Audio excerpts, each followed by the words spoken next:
this new media space, this new media. I got my act together here. Hey, everybody, I'm Nick Valencia, joining you live here from Los Angeles, from my childhood home, and it's good to be back in Los Angeles. What a week it's been here. And for those of you guys who may be joining for the first time, I'm Nick Valencia, founder of NVN. And I was a former CNN correspondent, spent 19 years in national network media. And for the last 9 months, I've been figuring this out here, this independent space, this new media space, meeting the moment where all of you guys happen to be here, which is right here on your phones. And I decided to really lean in hard this week to exactly that. I was invited out here by the USC Annenberg School of Journalism. And we had been going back and forth, and they really wanted to know what I was doing to succeed in new media. So I was the Hearst visiting professional here. I got some video here. I went back to my alma mater, where I got to see, look at just how cool the stuff is here. Oh, wow. This was so awesome. This is Annenberg TV News. This is where I used to broadcast live from, where I started my broadcasting career. University of Successful Chicanos. I wasn't a spoiled child. I went there with the expectation of becoming one day an ESPN news anchor, and things happened for us, not to us. I pivoted, I changed, and I ended up going into news. And the cool thing was that I got to share the stage here at Annenberg with Jean Guerrero. She is a former NPR reporter, now an associate professor at USC, and she moderated the discussion on new media. And what we focused on a lot primarily is something that I think that has really caught the attention of the viewers here in new media. It's this idea that we are biased, we're not impartial. We are human beings, but we are fair. And especially here at NVN, what you're going to get is ethical journalism. I don't believe in objectivity, and I don't think I've ever met anyone who is objective. As a matter of fact, I think we are all subjective. And that doesn't mean, though, I'm not fair. And I'm willing to have conversations with people that I fundamentally disagree with.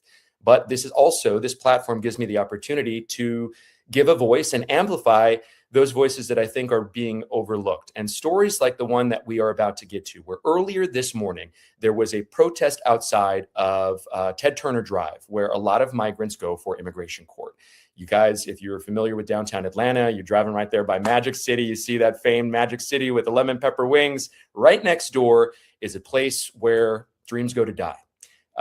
It is a place where immigration court lines are out the door, and it has been especially busy during this season under Trump 2.0. And one of the cases that has been overlooked is the case of Rodney Taylor here. And let me just play a little bit of the protest that was happening in the press conference earlier today outside of the detention or of the immigration court.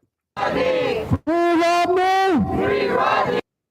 So that was We Care, or I believe I got the organization wrong. We'll get a little bit more from our next guest, but I want to play with you some sound here from the representative that he's the representative for Rodney Taylor, and listen what he had to say. Taylor is currently in ICE detention and has been for over a year, while facing serious health challenges that cannot be adequately addressed in a detention setting. At its core, this is not just an immigration matter. It is a matter of human dignity and basic care. So according to the press release here by the representative Sanchez, who is going to join us here in just a moment here, Rodney Taylor is a Black double amputee who's facing the threat of imminent deportation. He came to the country at 2 years old because of his medical condition from Liberia, brought here by his mother. And he has been in the country for decades. He got in trouble when he was 16. That case was officially pardoned, but it's what the immigration officials are using against him to hold him in custody for over a year in one of the most infamous detention facilities, the Stewart Detention Center, a virtual black hole for anyone who tries to get in. Our next guest is somebody who is advocating for that. Representative Gabriel Sanchez joins us now on Nick Valencia Live. Let me see if I can get you in here. There we go, Representative. How are you? Thank you so much for taking the time. I appreciate it. Yeah, thank you for having me. Really appreciate it as well. And so let's pick up here because we have Mildred Taylor joining us as well, the wife of Rodney Taylor. But if you could just fill us in on the background of this story and why we should care about what's happening. Yeah, I mean, it's unfortunately a very common story that we're seeing all across the country. And this is one of the most apparent and egregious examples of it.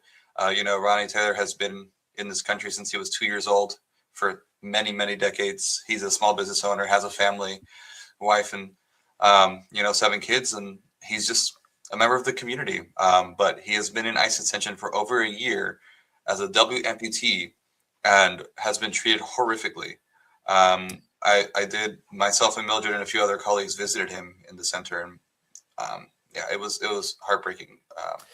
Stewart Detention Center has been infamous. You know, it took me 5 years to get in there when I was with CNN. I eventually did get in, only to get into a facility or a spot of the facility where, you know, a glass partition was effectively separating us between the detainee. We got to be in there just because we had gone through the rigmarole, but we know now it's almost impossible for 100%. lawmakers, for attorneys, for journalists to get in. Can you just tell our audience, remind people what human beings, what kinds of conditions they're being held in? Yeah, I mean, you know, Rodney wasn't the only person we visited. The others will remain anonymous, but across the board, the conditions are horrific. With Ronnie specifically, right? He's a W amputee. He has prosthetic legs, and they need to be charged because they do actually, you know, provide some support. And they wouldn't give him a charger for it, and then they would replace it with some really cheap ones that were very uncomfortable. When he was first there, they would take the food to his cell. But when they saw him walking around once in his cell with his prosthetic legs, so they never did it again after that, even though it's very uncomfortable.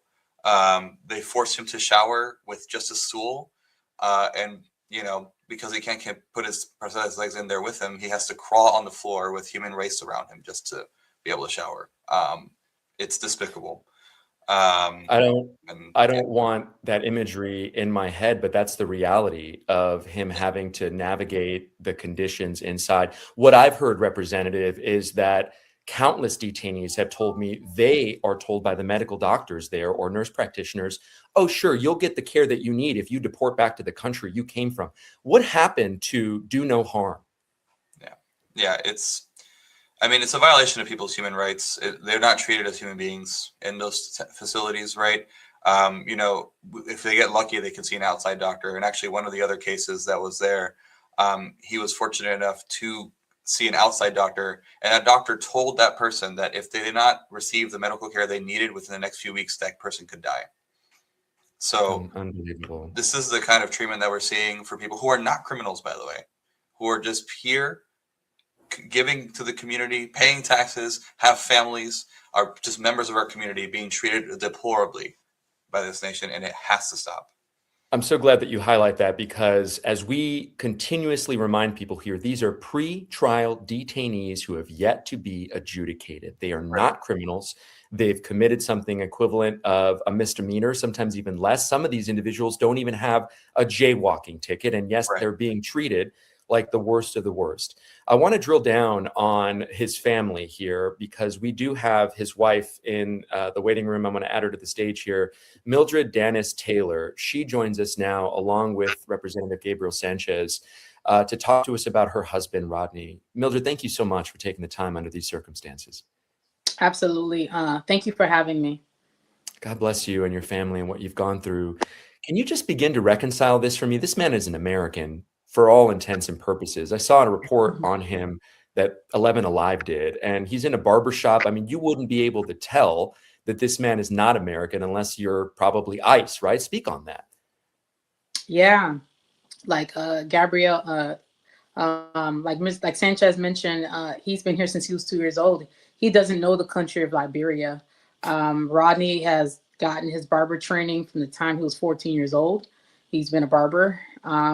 And Rodney does use prosthetics legs to get around. Rodney is a community leader. He's provided free haircuts to the community, back to school events. He actually did a health fair last year. Well, he couldn't finish it, of course, but he did plan and organize it. And we did finish it on his behalf, providing free healthcare access to his community. Rodney's a taxpayer. He has multiple businesses. He has a nonprofit. He's big on giving back. He feels like this country has given me so much. The least I could do is give back. Yeah, and he has been giving back. You know, I saw that profile piece they were doing on him.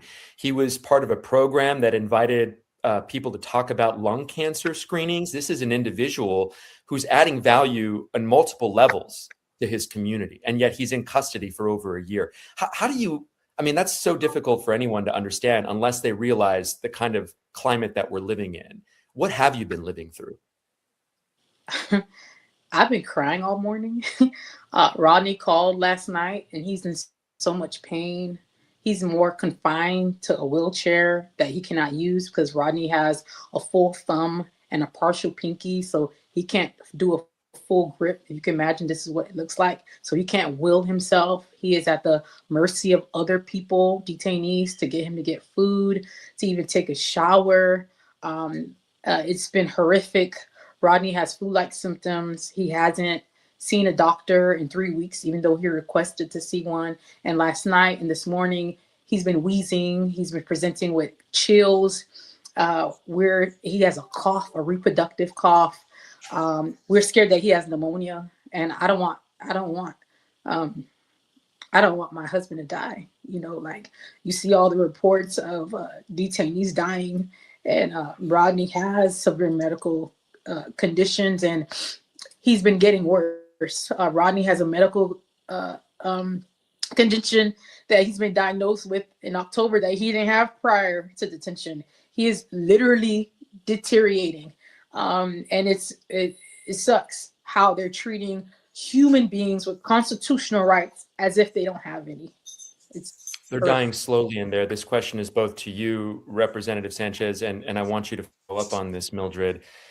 People call them concentration camps, and I have been reluctant to use that kind of language in my reporting. I hear that, and I think gas chambers, I think Holocaust, and I think it's maybe at up until a couple of weeks ago, I thought it was potentially a little bit dramatic of a language to use. And then I went into Camp East Montana, and it really felt void of emotion, void of any sort of increment of happiness. Do you consider them concentration camps? How do you view these facilities, Representative? I think it's difficult to argue against saying they're concentration camps, right? It's not like they call them concentration camps while it was happening. It was only after the fact. Unfortunately, everyone is willing to, criticize something once it's already done and they can't do anything about it, which is why it's so important that right now we call it out for what it is. These are concentration camps. These are deplorable human conditions, right?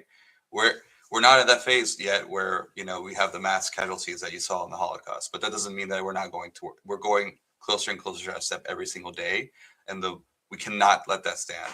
The different thing we can do this time around is we can fight back against it and put pressure on them and make sure it doesn't happen. And that's exactly why we did what we did this morning, and what we're going to continue to do to fight for every single one of our members of our community, including Rodney. Mildred, to you, same question. Do you see them as concentration camps? Oh, absolutely. Except they're funded concentration camps, right? The big fat beautiful bill. Billions of dollars is going into this, and look, they're building new facilities. There's a facility that was purchased not too far from where I live in Social Circle. That's 1 million square feet, and so they're expanding these concentration camps. Rodney's condition is not what he's been experiencing is not a one-off.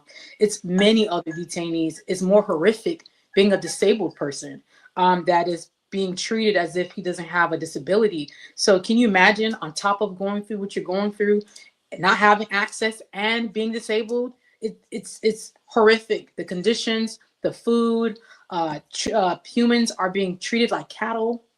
The staff in there doesn't even speak Spanish, and there's a high population of folks that speak Spanish, and they're yelling, and it's just horrible, talking down to these folks as if they're not human beings. It's horrible. The showers, Rodney has had to crawl through muck, human feces, bodily fluids. When detainees are not housed in their own cell, they're housed on the floor, and each cell has their own toilet. Well, if they're housed on the floor, they don't have access to their own toilet, they're going to use a restroom and relieve themselves in the showers. And those are the horrific conditions that my husband and other detainees face.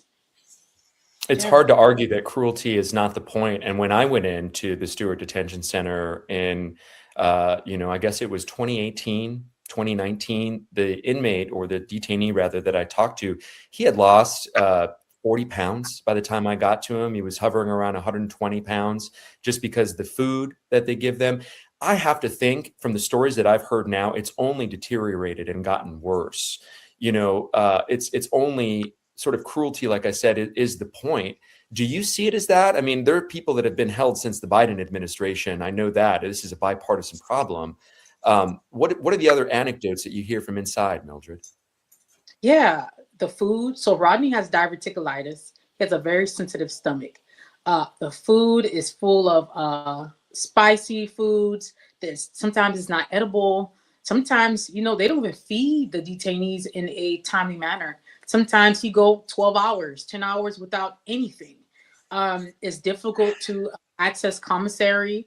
They have to wait a week. That's if they even have access to a tablet. It's horrific. And then the medical clinic, what they call like medical, it's just a clinic. It's not a hospital. It's not an urgent care. And it's horrible that, you know, these detainees have to wait to find a tablet to, you know, address their issue and wait 3 weeks. And after 3 weeks, they go to a clinic that cannot even support their medical issue. And so you have detainees with pre-existing health issues, just like Rodney, that are deteriorating. Diabetes, high blood pressure. You know, Rodney, unfortunately, is a unicorn in this situation because he doesn't have any feet. He's a double amputee, and the facility really cannot support him. They really cannot. And he should be released along all these other detainees that have the same situation. You know, immigration is a civil matter. It's not a criminal matter. It's horrific because every human being has a constitutional right when they land their feet on this land called America. Amen. This is why you have more than 7,500 signatures, Representative Sanchez, why you had that press conference out there earlier this morning, which I really appreciate you flagging us to this story and amplifying this. It's the only reason why you guys are here today. You flagged me to this. I also learned in my research that this is deeply personal to you. You're an immigrant. You grew up in Cobb County. Your parents, I believe, were undocumented. Is that right? Tell me about why you chose to you know, take up this fight. Yeah, I'm a son of Colombian immigrants, and so, you know, my family went through the whole legal process, right? But unfortunately, because of an administrative error, it was delayed, and so no fault of their own, right? And so I think that once this is just another example of the system. People say the system is broken, but sometimes I wonder if this is just how it's meant to, you know, run. Because the legal immigration system is very much broken. If you want to fix our immigration process, you start there, right, with investing. And so obviously it's very deeply personal to me because I've had family friends get deported in the past year in my community. And we've seen my constituents suffer. You know, we had a Venezuelan father who had a very happy family, and they barged into his home and just took him, just without anyone realizing it. No one else was in the home, and you know, his 2 children, who were very young, were crying every night, missing their dad. And so it's very difficult as someone who is part of an immigrant family to see so much suffering, especially for, you know, people who don't deserve it at all, right? There are so many more issues that we could be talking about, right? The fact that we're having a housing crisis, that healthcare is not adequately served for most people. And yet, instead of focusing on the issues that people actually need, we're finding a scapegoat and targeting a vulnerable group and blaming them for all the problems that the people at the top are causing, not us.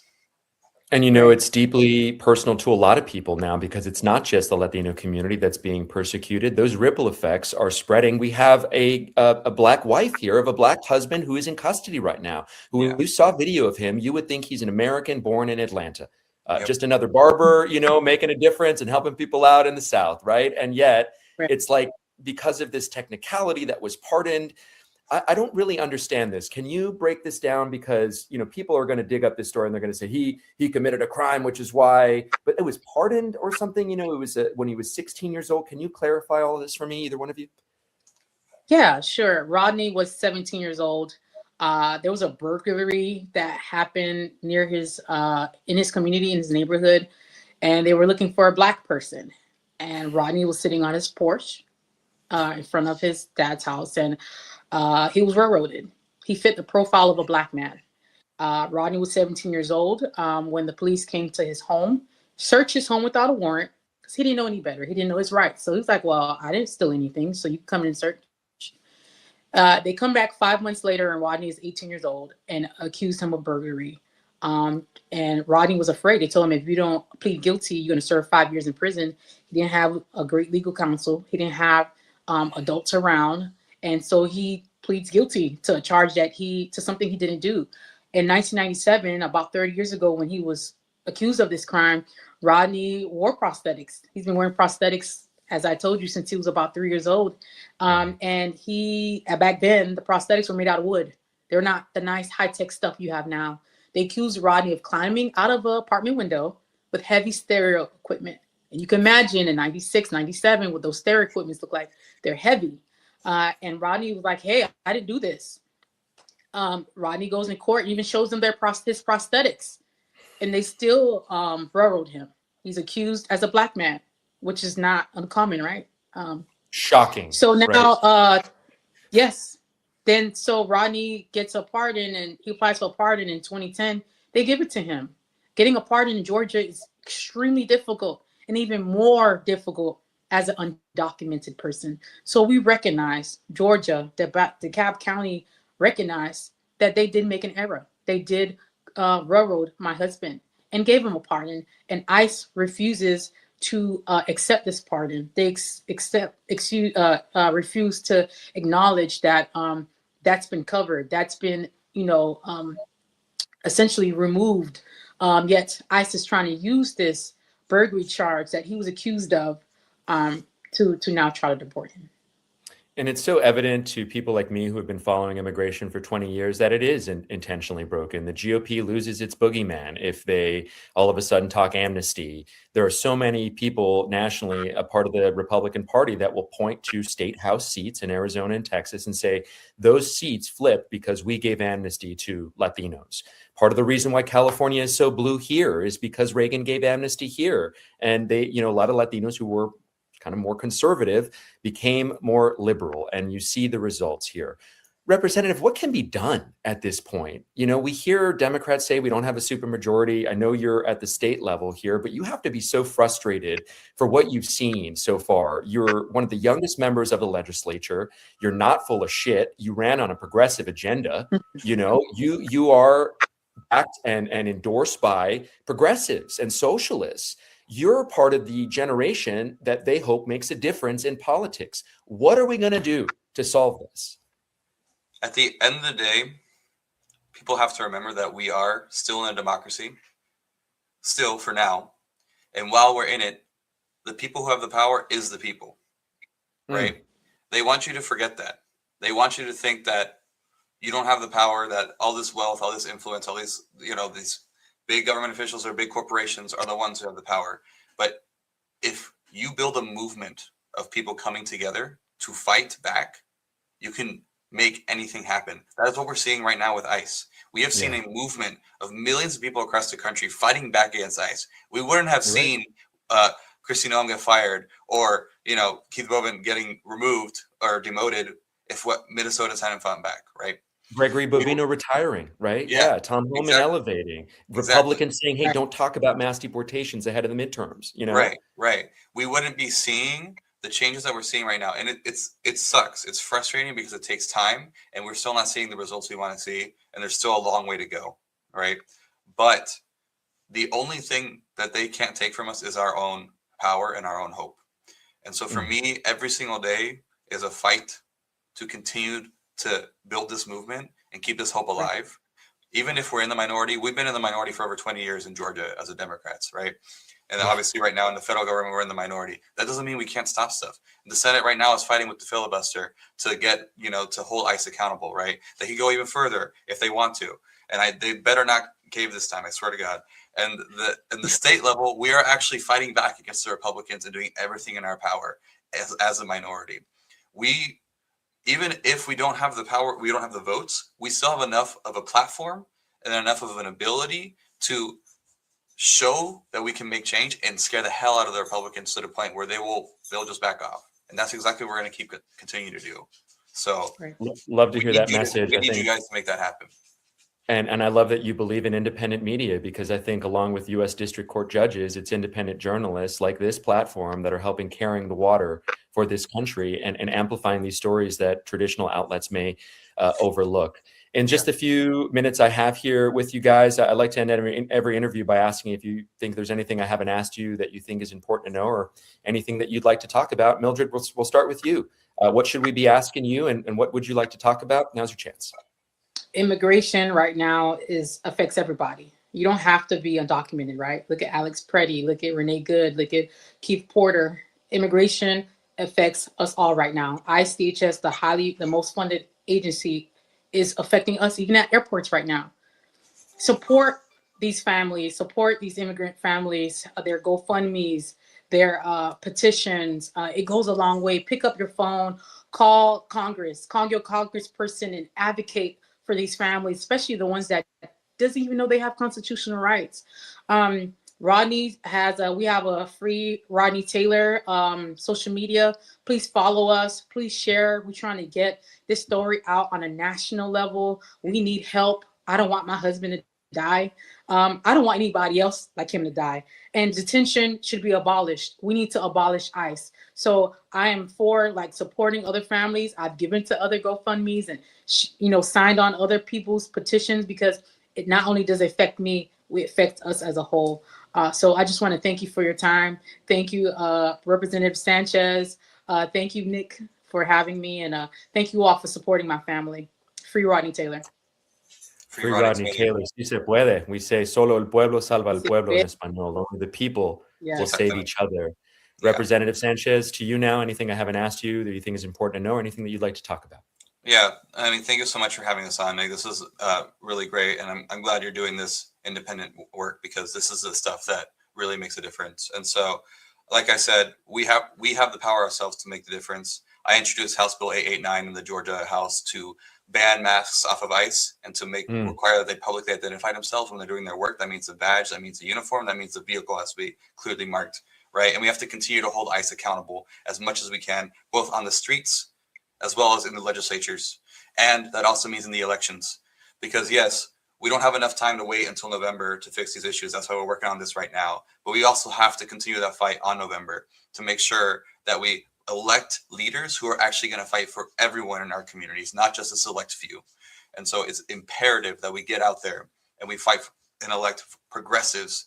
In Georgia, we have the May 19th primaries, and then we have the November elections. So make sure to vote in both of those so we can elect progressives up and down the ballot, from school board all the way up to Senate, so that we can make sure that we have a government that actually represents all of us. Yeah. And Representative Sanchez is one of those progressive voices, knocking off an incumbent in a tough race in 2024. And he's doing the damn thing here for us in 2026. He's joined by Mildred Dennis Taylor, whose husband, Rodney Taylor, has been in ICE custody at the Stewart Detention Center for over a year. God bless the both of you for your work. And thank you so much for taking the time here live with Nick Valencia Live. Thank you. Thank you so much. Thank you. All right, guys, that was just a phenomenal interview. I really, really appreciate their time. And if you guys want to know more, here is a letter written by members of the state legislature in Georgia talking about this case. I mentioned they had over 7,500 signatures to demand a humanitarian release of Rodney Taylor. He is a Black double amputee who has been in ICE custody for over a year, having to crawl through the shower there, sometimes through feces. And it's just the imagery. And I know exactly the kinds of conditions that he's being held in, because I've been in these facilities. And this is not an exaggeration. This is not a wife and a representative who are coming on to try to clout chase or try to, convince you guys just how horrible it is. They're probably downplaying it because the husband, I'm sure, wants to protect his wife from what he's really going through.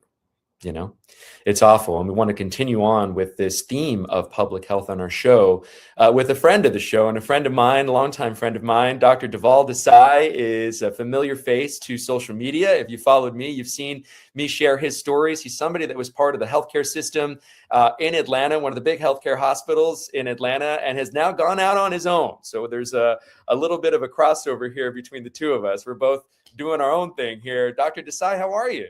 I am great. Very timely. We have kind of started our own journeys together, and I love following and doing all the amazing things that you're doing. You make me so proud to call you a friend. So thank you, Nick.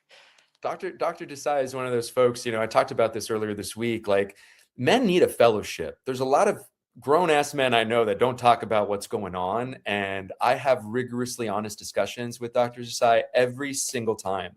And I could always count on him reaching out and sort of, getting straight to the point, like right to the emotion of it, whether it's like after getting back from Minnesota and Minneapolis, or just being a dad of kids of color, right now in this time. What's it been like for you being a doctor out there on your own, out from under this corporate umbrella? Being out on my own, the simple word I use is I feel free. I feel free and I mean that respectfully, like in reality, like I feel free now to give care the way I want to spend time with patients the way I want to. I'm in a model where I'm not regulated by the metrics. And there's a big pressure for metrics as we keep evolving into our complex healthcare system, where I really get to focus on people as human beings. And that's it took me a while to get back to this, because I sort of went into that. I wanted to climb up the corporate healthcare ladder and be a big leader, and it felt so good and it was fun, and I like doing all these things, and it served me the American dream, right? It's like what you absolutely, and it served me for a minute, a few years, and got through COVID. And I love my team. The people are never the problem, right? It's the bigger system. Your colleagues are people you love; they become your second family. But it certainly was time for a change. It took me 2 years to get there, and to get back to it, I am happy and I'm free. The work is work, grind is grind. But when the grind still feels good about what you're doing, it doesn't feel like a true grind, right? I have so much respect for public health professionals, because you know what my wife does. She's an epidemiologist. Yes, I do. She works in healthcare. She works in trans research and HIV/AIDS research. I've been digging in a lot to the evolution of the healthcare system and this idea that people are the product. And you kind of touched on it a little bit, that this is just a business in the grander scheme. Is that part of what you felt in your decades of being a doctor in a big healthcare system? I mean, speak on that. Talk to me about it. It's true. Look, patients are objects, and the way the healthcare system is, for it to survive, you need to see large volume of patients. You need to do a lot of things. They need to, there's just a pressure to see more patients, and at the same time attempt to deliver high quality care in a very competitive healthcare market space, which we have in Metro Atlanta. But there's a constant mismatch where everything that a frontline healthcare worker is asked to do, so much of it does not feel like it's adding value to the life of that sick person or even well person who we're trying to keep well. So how do you reconcile that? One of my wise colleagues once told me, when we were talking about being burnt out, and that term gets tossed around, as we all know, but in medicine, we were promised something different as medical students. There's this innate nature that this is going to be this amazing way to do things, but it's so hard. It is so hard. And I said this before I left my previous employer, and I still do it, is that it is harder and harder to do what's right for the patient in the systems that we practice in. And people feel that. I should have started this interview by saying we go from one broken system to the next, immigration to healthcare. I bring that up because of the Louis Mangione pop culture phenomenon. Yes. When he killed the United Healthcare CEO, people were not necessarily upset. And maybe you even had some people celebrating that because they thought, finally, someone did something. I'm not going to do it. Speak to that phenomenon. I'm not endorsing violence. This is not an endorsement for doing what he did. But we as journalists, we have to shine a light on the reality. And the reality is that there was a lot of Americans that were not upset about a father being gunned down in broad daylight. And that's really sad, right? It's really sad that we got to a state with those values. First and foremost, I don't condone violence. I don't like that he died. He was a father. He was a son. He was all the things that you and I are. And I don't like that he died. However, the feelings and emotions that people feel, that the industry, sent a message about the industry, and that's powerful, because countless Americans, thousands upon thousands, have been hurt by these insurance companies who dictate what they think the patient needs, dictate what doctors order, what's being reimbursed, keep trying to push the more with less. Meanwhile, insurance executives are getting paid millions of dollars, millions. And this is not about doctors trying to get richer and make more money or any of that. But at the end of the day, there's a very business aspect where these executives are just raking in all the dollars. And ultimately, these frontline patients and healthcare workers are the ones suffering. And that's what's not being seen. And the anger that has fueled over time for that is really palpable. And if any consolation out of that whole event is that there needs to be a change. I don't think we've gotten much change, to be transparent, but perhaps conversations like the one you and I are having and we'll keep having will lead to that. Yeah, God willing, because here comes private equity comes save the day. And what I've heard from an explanation of another doctor who's been impacted by his hospital being bought by private equity is what he tells me, and I want you to give me the reality. He says that you have doctors who are trying to basically go to war with big insurance, and they can't do that because they don't have the war chest. So they get bought up by private equities because they can get the money from them to go to fight with the insurance companies. But then what happens is, as a result, these smaller hospitals, they fold. And then you go to this conglomerization of healthcare, and the personal touch gets even less. Did I explain that right? What can you tell me what you know as you see it here with private equity infiltrating the healthcare system? I think it's a very attractive model to the private equity industries because healthcare always will have a demand. So the idea is they can scoop up the mom and pop small practices who are trying to survive but can't in this world of competitive healthcare, as well as the fact that reimbursements are going down and you just can't sustain running a business on your own in the current model. And they see that they can scoop up these small practices and merge them into a big system and then focus on all the things that they want to do: scaling, seeing more patients, more volume, making the healthcare workers do more with less, change staffing ratios. I was reading all about what they do is, they buy these big nursing homes, they bought all this land. They often acquire debt for these institutions that's then put on the institution to pay back, thinking they're going to be able to make it. And I have not heard, honestly, and I'm trying to be as objective as possible, but one positive thing about a private equity bought healthcare system. They will deliver care, but their quality is frequently sacrificed.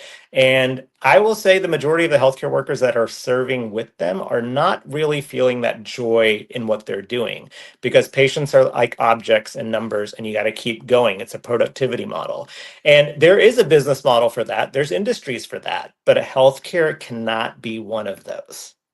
Is it that different nowadays, or is that we are coming of age and realizing more and more that there's no superhero coming to save us, and then it's us that are the superhero? Has it always been like this? I don't think so. I think it's really evolving now, and it's hitting ahead at this point. I really do, because growing up, as family, friends, doctors, and all day, it was a very different environment, a very kind of fee-for-service environment, and the system was doing what it was doing. But the way it is now and the way it has evolved, we need change. We need change. And I'm not suggesting I have the magical solution to fix healthcare across the country, but we need these Please save us, Dr. Desai. Help us. Where's the remedy? Wouldn't that be special? But this is the time we have to have these conversations, because if we keep getting worse and continue doing what we're doing, healthcare is going to keep looking more and more like a business, and patients will suffer. And it's already happening. I don't think people realized it. I'm a pretty educated person, and I don't think up until recently I realized just how involved private equity is now in healthcare. I know that I had my own experience, which anxiety and depression, and it was either last Thanksgiving or the Thanksgiving before in 2024, where I was trying to get a refill on, I take duloxetine, and it's the lowest dosage. Primary care physician is giving it to me, but it was Thanksgiving, and all of a sudden, my primary care doctor, who I had for 20 years, God bless him, he retires and he sells to a regional center, I guess. I'm picking up the phone on Thanksgiving calling Florida, and they're saying, sorry, we can't write a script for you from Florida, which I don't think is true. But that's not true. Yeah. It's not true, right? It's not true. And so I don't know. That's my experience. That's what I'm seeing happen more and more. Where I like mean, I I've like been on these big systems in the phone trees where I'm getting somebody on the phone and it almost feels like I'm begging them to get me the appointment that I need. And I'm just like brown nosing and really trying to be the good guy and cooperative and the good patient to make sure I get what I need. And that really does not feel like that's not the right model for healthcare, right? Like it's you just not. brown nose an AI chatbot though, because every time Basically, you that's pick what up it the is. phone, it's an AI chatbot. Like, are you a real person? My mom was telling me about an experience she had with, I think, insurance on this. Like, is this even a real person? It's awful. It's awful. And that worries me. Ugh. That way, it's not the way it should be. It's not the way it should be. And this goes back to the conversation now that, I realize and I know more and more that everybody needs an advocate in healthcare. When you're the patient, you're so vulnerable. You need somebody who can fight with you and for you to get what you need. Even the most well-intended doctors, nurses, all of us, we feel system pressures and we need to hear. And I faced it this week, even in my model. Like I was hearing how I needed to turn as an advocate for this patient situations to help things move forward. And it's real. So the one thing I worry about is that a lot of people don't have advocates, right? So then we continue to have the inequities of what we need. So the conversations that we have, about that you're having and hosting and the advocacy you're doing for the community right now, especially our immigrant population, that's very important because they need it. They need it. I would be remiss in the 2 minutes that I have left with you. I know you have to run here, but I Yeah. want to get your take on what you're seeing with the treatment of human beings, migrants in these detention centers, just hearing what you're hearing as a It's doctor. it's atrocious. It's atrocious. It's inhumane. The stories you're telling are the real stories. And when I hear that, it's like this is not the America I grew up in. This is not the America that my parents immigrated in 1975 for pursue the American dream, leaving a third world country, India, to come to for a better life. This is not what I grew up in. And it's really hard to fathom that's going on. How do you explain this to our children? How do you go about walking on a street in a suburb thinking this is really happening, 50 miles outside of here and we know this is happening. So the stories have to keep being told so we know the reality of what's going on, because it's very important. And to that point, I have strong opinions about immigration officers being in hospitals. And that Yes. was one of my dividing lines ultimately that I was very vocal about saying, and I wrote an op-ed about it, but they do not belong in schools, hospitals, and churches or places of faith.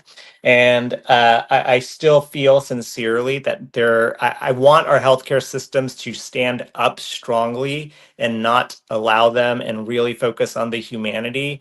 But the truth be told, I've heard countless stories that that's just not the reality. And it's appalling. It's appalling. With the removal of the Sensitive Locations Act, I mean, that's why we're seeing people like in the UCLA Medical Correct. Center here, Ronald Reagan Medical Center, them showing up at schools, at churches. I mean, it's just gotten so much Yeah. worse. From one And, broken system to the right.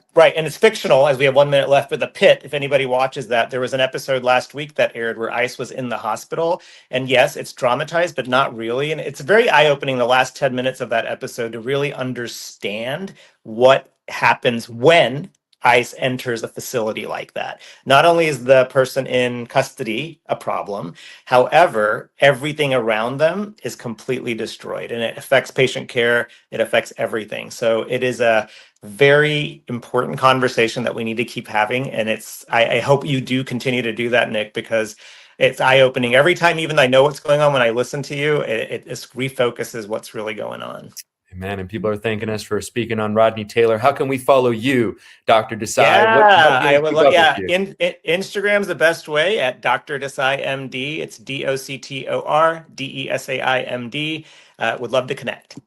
A real advocate for you and for me and for the healthcare system. Thank you so much for taking the time with Nick Thanks, Valencia Nick. Live. It's Dr. Thank Dhaval you. Desai. See you next time, brother. Bye.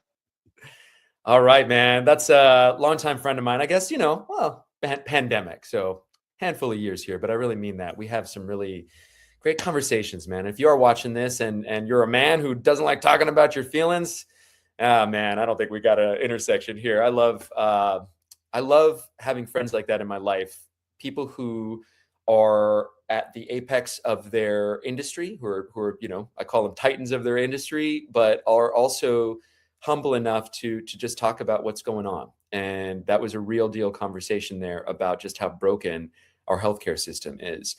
You may be wondering why, we're talking about healthcare so much. We have a big series of reports coming out, the through line being corruption and people being the product and the commodity. We are partnering with Theorem Media. I mentioned this before earlier this year. We signed a deal with Theorem Media to produce a series of reports on corruption. Our first being on the private prison infrastructure and the expansion of private prisons in the United States. That first project is set to come out very, very soon. It's in post-production and I've seen it and it looks great. We can't wait to share that with you on YouTube. If you want to go follow what we're starting to build already, you can go follow us at Corruption Inc. You've seen me share some stories over there. You see some of my stories posted up over there. I'm collaborating a lot with them and really excited about that. It's one of the many things that we're working on. Also, I should tell you guys, we have some things coming up here. This weekend, we're sticking around because we have two events. One in the city of Carson, where we are speaking. I'm speaking as the keynote speaker on Farm Workers Dignity Day. It used to be called Cesar Chavez Day, but we know what that asshole is accused of doing, and we are not going to say his name at that celebration. It gives us a chance, though, to talk about that theme, que solo el pueblo salva al pueblo, and that it's together as individuals that we need to come together as a collective to stand up and fight, because it does make a difference.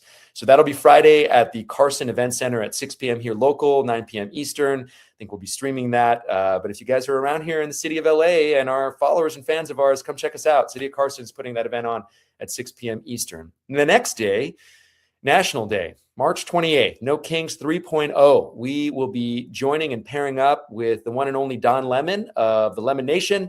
And I'm going to be holding it down here for Don Lemon as the correspondent in Los Angeles, anchoring our coverage of what is going to transpire throughout the day. It's not just about Donald Trump. It's about the haves versus the have-nots.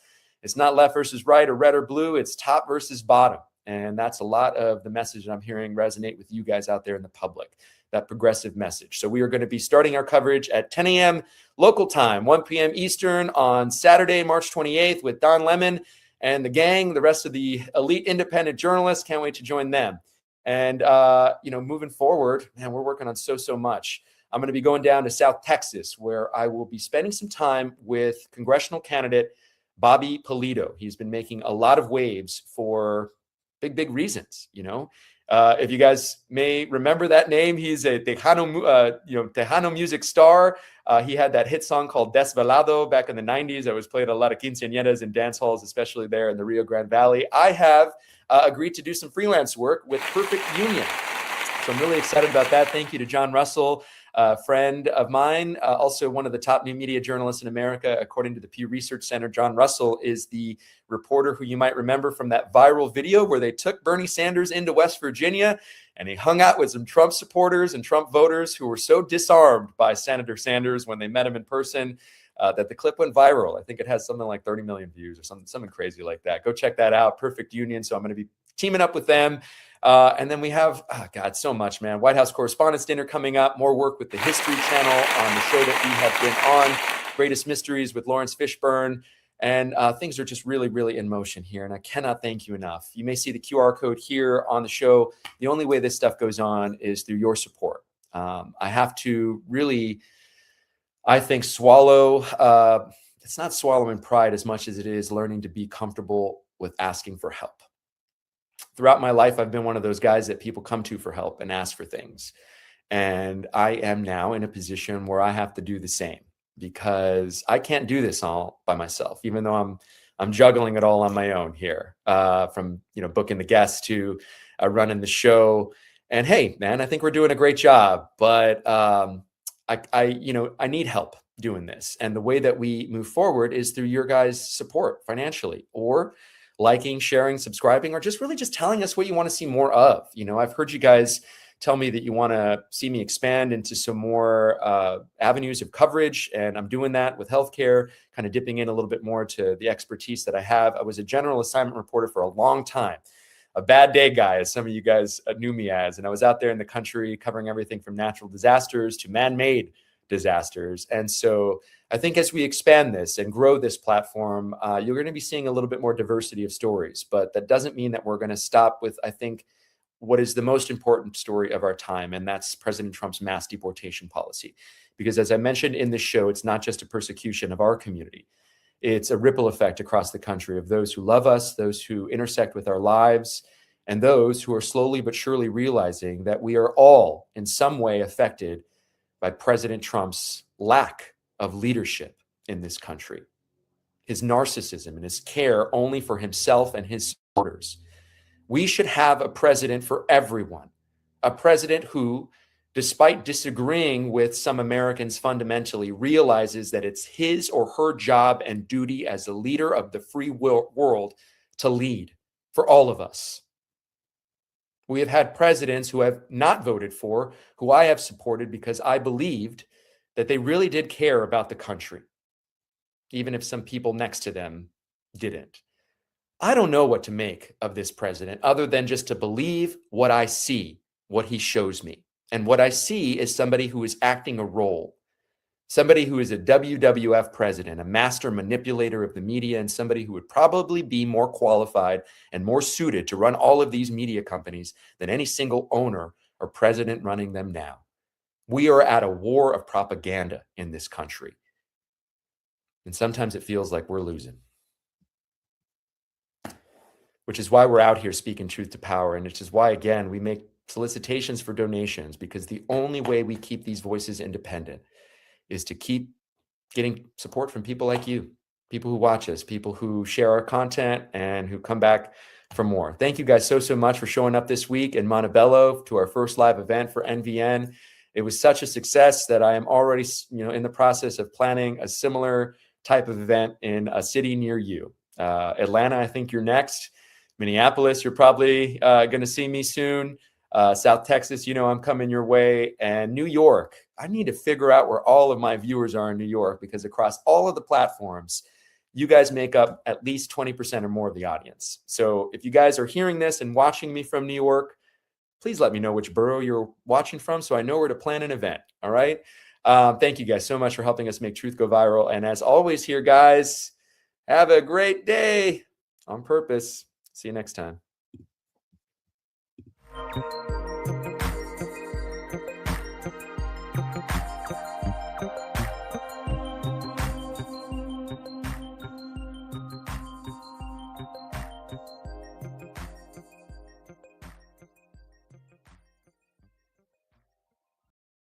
This is the stuff that you're going to be. Okay, so now we're live. Yeah. Very bottom, it says "Feed the Ducks." That's the music that's playing. This is live. Yeah, this is live. This is Live. casual. The Substack audience, they understand. So just continue on that, because we've been about a year into this. You were a small business owner, a restaurateur. I remember a period of time in Los Angeles where you could hear the birds chirping. It was so quiet. People were so terrified of going outside. What's the reality right now on the ground? Today it's not as prevalent in the psychological aspect. Last year, as everybody knows, the restaurant industry, the summer months are just peak months. It's where everybody kind of like makes hits their nut for the year, right? For the most part.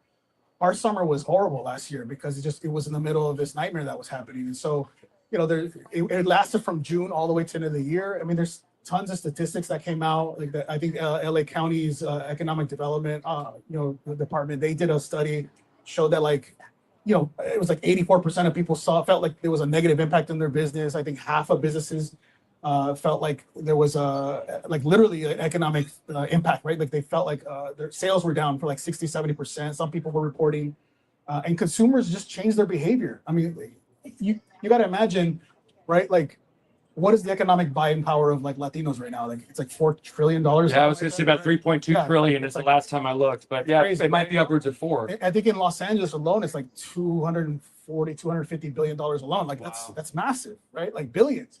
And so when you're talking about this class of people, was working class Americans who are afraid to go outside and spend money, right? Like literally they were saying that, like there's studies that show that, the majority, it was like half of the people literally were saying, I'm afraid to go outside, specifically to restaurants and public spaces, because I'm afraid of being out and getting caught up with all that. Yeah. And people that were even documented, which is nuts. So it's a psychological game that negatively impact small businesses. I carry my birth certificate around, a copy of it now. I have been since June, and this is not to be dramatic or poetic at all. This is just the reality of what we're faced with. You know, it's nuestro color de piel. It's how we move. It's our communities that are being persecuted, and it's not just the ripple effects. The ripple effects are happening beyond the Latino community. Yeah, 100%. That's what I noticed when I was in Minneapolis. I went into the classroom of Liam Conejo Ramos. I was able to go get invited into the Valley View Elementary School, and his locker was empty,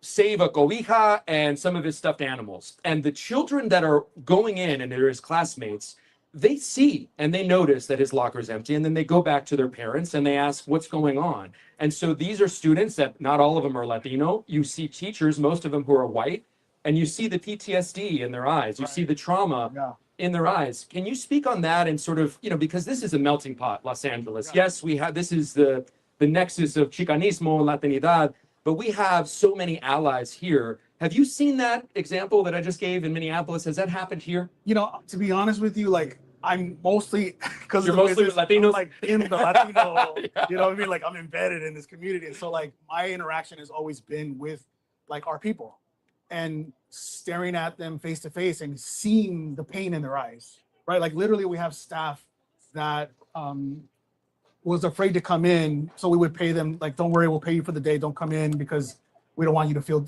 unsafe. We had some people that we knew that were business owners that were just like literally hiding in their house, like literally for weeks on end.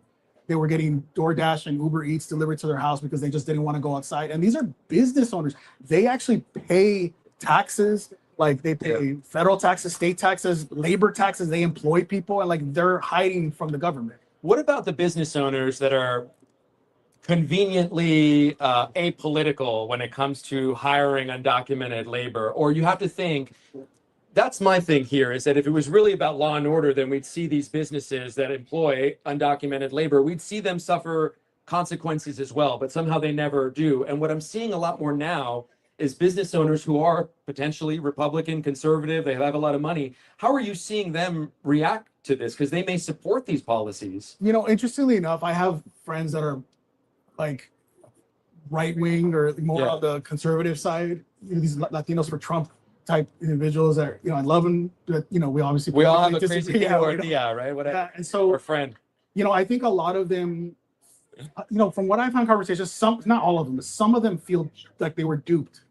right? And so I think I think the ego won't allow them to admit like, oh man, like I messed up, I screwed up. But you can tell by the conversations that I've been having, that some of them feel a little like, damn, I was really lied to. Like this wasn't what I expected. And you have a lot of business owners, like even I think reportedly recently it was like in Texas, like all these construction workers that somebody did a big report, Texas, right? Like they're like their businesses are dying, right? Because their workers can't get jobs and like they can't employ people, the jobs are going down. So it's like it's impacting everybody all around, regardless of your political status. Es una persecución de nuestra mano de obra in the United States. This is our hey Mark, this is our labor force, this is our workforce, and it seems sort of counterintuitive for that to happen. And that's what I'm seeing. If I were to run for politics tomorrow, which I'm not, I'm grateful to be a journalist, but I would see what the public is resonating with most is that this isn't a left versus right or red versus blue. This is a top versus bottom. This is the widening gap between the haves and the have-nots. As a restaurateur in Los Angeles, I would love for you to speak on that. Yeah, I mean, look, we serve everyone equally, right? Like we serve hungry people. And so at the end of the day, I've always felt like the left and the right narrative, that binary that everybody likes to play on, you know, it divides us. At the end of the day, we're all sort of like, we're talking about class issues, right? And I think that is the thing that unites most of us if we really discuss that and focus on that. Because our brothers and our sisters that are documented or undocumented, like they're feeling pain. And if you're a human with empathy, regardless of your political affiliation, you can see that and feel that also. So that's why I think this issue isn't just immigration policy related. This is a psychological one. This is a humane one. And when it boils down to it, like you have to tap into that part of you that is human and like see that in other people and see the suffering. And ideally, you would imagine that people would see that and be like, damn, like maybe I need to reconsider. And that's my hope, at least. But some people are lost, and you know, like they're just gone. Like people that are MAGA, like down that road, they're constantly justifying the behavior. And I find it strange, honestly. I think what I find the most strange, and I talk about this on the show a lot, is that I think that our country struggles from a disease of individualism, and that unless you are impacted by things as an individual, you likely don't care. And what's happening here in Trump 2.0 and this second term of President Trump is that more and more people are being impacted by this on the individual level. I mentioned this politics and the idea of not running left or right. It is very hard for somebody, i.e. President Trump, who ran on being not a politician. Now he's 10 years into being a politician, and we're seeing people peel off. In just the last few minutes, because we have a great lineup here to get to, do you think that there is hope for Democrats? Do you think, because they've shit the bed too, man. You know, they have not, they did not insulate our community or protect our community from what we're seeing right now. And then they sit on their hands and say, well, we don't have a majority, we can't really do anything about it, when we know that it would just make them uncomfortable to actually be in action and do things. Do you see any merit to the enthusiasm that the left or Democrats have in maybe changing the tide here in what we're seeing? I've been seeing that more and more. Yeah, you know, I think I have more hope. I've been hopeful for the Democratic Party. I mean, sometimes I see things and I'm just like, oh God, right? They're slipping back into their old ways, because you would think that it's staring you in the face.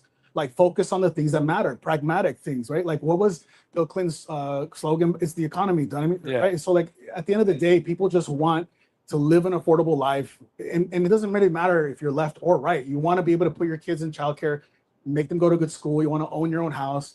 Like, that stuff is slipping away. I think recently I read a study that like American pride has slipped down 20 points, right? So people they're not prideful about being an American, for one. And then the same thing, like, it was like 25 point slippage about people believing in the American dream. So if you don't think it's good to be American, and you don't even think there's hope to have an American dream, what does that mean for our future? First of all, at the low level, it means you're spending less too, right? Consumer confidence is a big thing. But then you're just also not participating in these restaurants and public space. And that means that you're extracting these people from the community. And that's a trust issue. A disengaged electorate is really dangerous, because we know that conservatives and old white people, they're always voting, right? They're always there at the ballot box. They're going to show up regardless.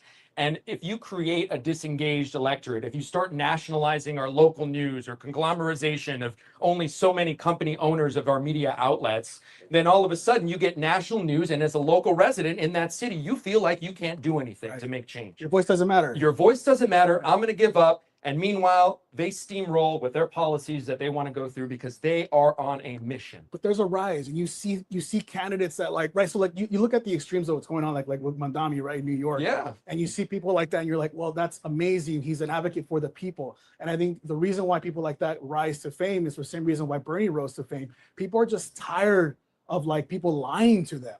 Politicians are lying all the time, and they're really just backing like corporate interests and these people that are really just taking care of them. And so when you see the emergence of this like politician or people that are younger and have a little more of a vibrant energy that are talking about like, no, forget about that stuff. Let's talk about working class Americans and getting back to the basics of what made this country great. Like people, like strong jobs, strong economies, strong education. Like it's not that difficult. It's not. If you just stop pulling people apart. And so, yeah. We're going to get into the nitty gritty here with our next guest, Cynthia Santiago. But before we let you go, Barney, and if you're just joining us here on the live stream, I'm Nick Valencia, host of Nick Valencia Live, and we are reporting live here, streaming live across all social media platforms. Nick Valencia News, first in-person event here at the BLVD Market in Montebello. We're going to be here till a little after 9 o'clock. Just vibing out. This is Barney Santos, the owner and proprietor, a restaurateur in LA. Thank you so much, Barney, for anything I haven't asked you that you think is important to know, or anything that you'd like to speak on. Now's your chance. We're open 6 days a week, Tuesday to Sunday. If you want to come to Boulevard Market, we are a community hub. We care. That is our #1 value system, community first. If you want to be a part of the community, you want to eat some good food, you want to vibe out, please Get the margarita. roll down and get the margarita. And get the margarita. That's Gustavo. Awesome, bro. Thank you so much, man. Appreciate you. That's Barney Santos. Fight on, brother. Fight. University of Successful Chicanos. I paid my own way through school. We are going to go to our next guest now. Our next guest here is somebody that has been all over the broadcast. Are we good? Yeah, okay. Has been over our local news stations, has been all over likely your social media if you're in Los Angeles, and it's Cynthia Santiago. Thank you so much, Cynthia. Yeah. Cynthia Santiago, for those of you guys who don't know, is a very involved immigration attorney here. She has represented a lot of community organizers, people who have been directly impacted by what is going on in President Trump's mass deportation policy. Thank you so much for joining us here. I really appreciate it. I've represented also a lot of undocumented folks that we've gotten out of Adelanto and other detention centers. And I want to start there since you brought up the detention centers, because it is so evident to me that I think sometimes the language is too strong to call them concentration camps. I understand why people do. What have you heard some of these primary stories from people that you represent in there, and just how terrible it is? The conditions in Adelanto, for example, water that is either very scathing hot when it comes to their bodies, when they're taking a shower, water they're unable to drink. There's conditions of a lot of people, mass amount of people getting sick. And sadly, a lot of people make multiple requests for attention from the medical department, which we also have learned that they've cut off a lot of contracts with the different medical contractors that they had. And they're basically operating a prison with thousands of people with the scale of like a school nurse. They don't have enough medical teams to address these issues. And so after multiple requests, people are collapsing. They'll call the ambulance. I've been there multiple occasions where ambulance is outside treating somebody. And then unfortunately in Adelanto, there's also this agreement that they have with the local hospital. So they will literally take a person from the detention center, black them out of their list, saying that they can't tell family or their attorney where they've taken them. They take them to this local hospital, have them shackled to a hospital bed by their hand and their legs. And, you know, they have this whole unit for folks that are detained in there. So the conditions are just horrible. They know that they're leading to a mass amount of people dying, and this is where we're at. And I know there's some people that listen to that and they celebrate and they say, well, look, hey, if they didn't want to be treated like that, they shouldn't have come here illegally, right? I know that there's some people, as much as I hear that, and people hear that, and they say, where's the humanity? Where's your morality? People support that. And I often hit them at a place that they understand, and that's waste. Where are all the don't tread on me folks? Where are all the government waste folks? Where are all the people who are upset about wasted taxpayer money? Like, it costs $27,000 to $35,000 every month is what these private prison companies get, like Geo Group and Core Civic. That's $900 to $1,100 per bed per person to keep them in these beds. That's incentivizing them to keep them in these beds. That's so much government waste. Do you think that resonates with people? I just think that people don't see these numbers in their faces enough, like you were saying, that if it doesn't impact them. But what we see is a lot of contracts. We see the contracts for commissary. We see the contracts for phones. We see so many contracts within the system that you see why there's an incentive. They're private prison profits. Cruelty is the point. Yeah. And so I think that the reality is that I think the more amount of these warehouses that we're seeing and that the community is coming out to protest them and to shut them down, I think we're going to get to the point where they're going to have to do away with the system. Well, they're also paying for these properties $100 million more than they're appraised for. I was just in Social Circle, Georgia, where in 2 years, a property value rose $100 million. No, the fuck it didn't. I'm sorry. I'm sorry if there's kids in the crowd here. No way it didn't. And that should piss off people that, okay, the government is buying these warehouses for tens of millions of dollars over what they're being appraised for. Where is that money going? More specifically, you represent somebody that died in custody. Can you tell us about the story and the circumstances? I can't give too many details about that, but there was multiple requests for medical attention that were ignored, and they just got to the point where this person was taken to the hospital and died shortly after. And what is happening with Adelanto, for example, is for months we've been making this alarm cry for help because of the conditions. We also mentioned that not only is the water horrible, but the inside conditions are just really dangerous for individuals that are housed together for so many hours. They only get 1 hour to go outside to get sunlight and to get any kind of fresh air. How have you seen your clients, their psychological well-being change? Because that is a lot to just deal with, right? Yeah. So what happens with a lot of the individuals that are detained is that they don't have criminal history. They've never been in a prison, in a jail. They've never been in this type of incarceration setting. And these individuals have no history of that. They're unfortunately, their crime is that they came to a country without permission. Well, this part is they are pre-trial detainees that have not yet been adjudicated. They've not gone before a judge and they're being treated like the worst of the worst criminals when they haven't. Speak on that. No, and so when we look at the majority of individuals that have been in the country for years, 10, 20 years, children raised here, no criminal history, the judges will then make up an offense of, oh, well, they worked without permission, or they worked with a social number that wasn't theirs. And so we end up in a position where individuals that have never been in the criminal system are now subjected to constant surveillance, being changed from having a identity, a name, to being a number or a housing area. So a lot of them, after months of detention, a lot of individuals start to have this routine of like having to wake up and having to have your things looked over, and then having to be called by your bed space, your number, and being reprimanded if you didn't hear the call the first time. And it's a lot of psychological torture in there. What I worry about is this expansion. You talk about these dozens of warehouses that are being built or bid on. I think it's just the common sense, and it was strained common sense to think that they're going to stop at the undocumented. You don't think that they're going to go towards the undesirable American next based off how much money I said is being lost if you don't have those beds filled? And we're seeing that. We're seeing this wide net being cast, that it's impacting not just undocumented immigrants. There was a point where our former DHS secretary said every single one of us is going to have to prepare to prove that we're an American citizen. Do you think people are really okay with that?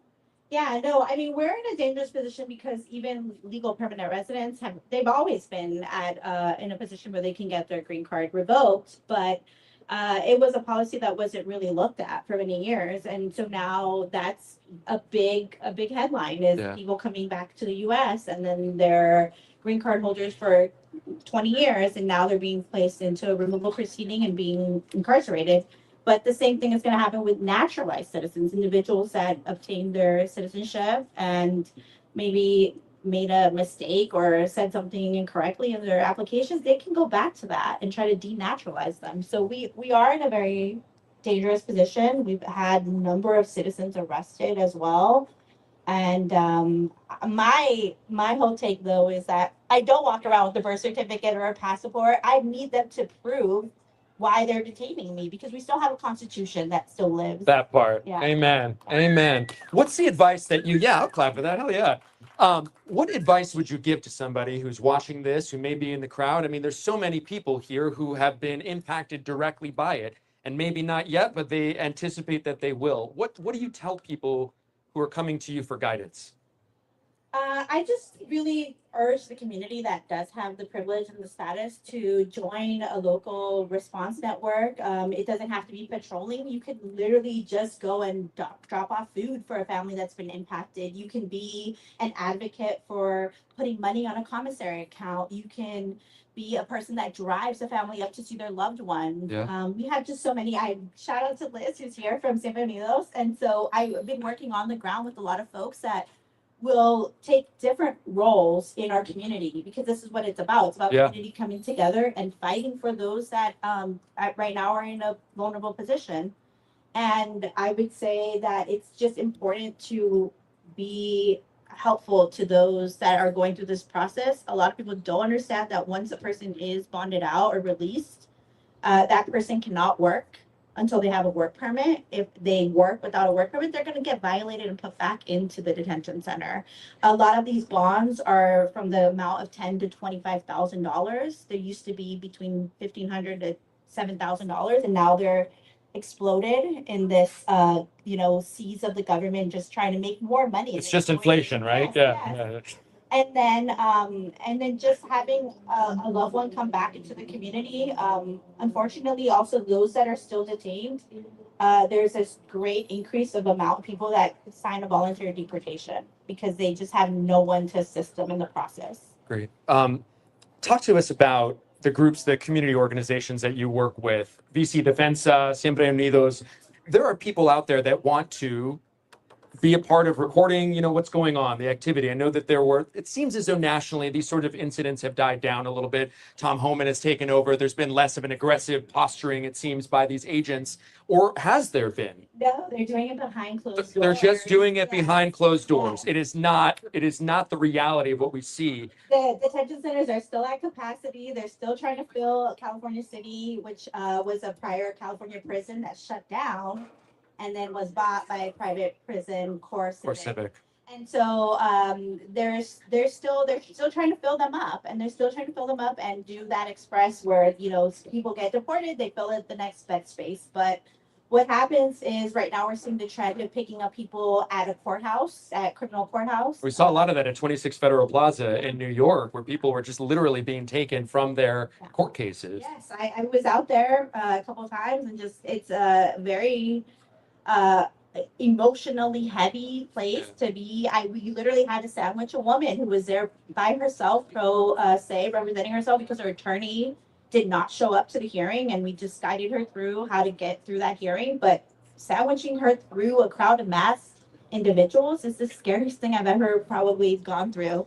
And so just because we didn't know if she was going to be on their list to be taken and snatched away and what would happen, but thankfully she made it out, and a number of other folks did that day. But what we're seeing is ISAP, a lot of individuals that previously are waiting for their next court date, filing the papers like they should be, and following the court process, and they're taken from those appointments, and they're taken in a way where they're given some fake violation. You violated your terms of your ISAP, and then they're just they're criminals now. Talk to me about. And kids getting sent to Delhi with their family. Oh, I mean, we haven't gotten to the kids yet. I mean, I think protecting the most vulnerable starts at the kids, and there's a reason why the Trump administration is going after kids. There's a visceral impact.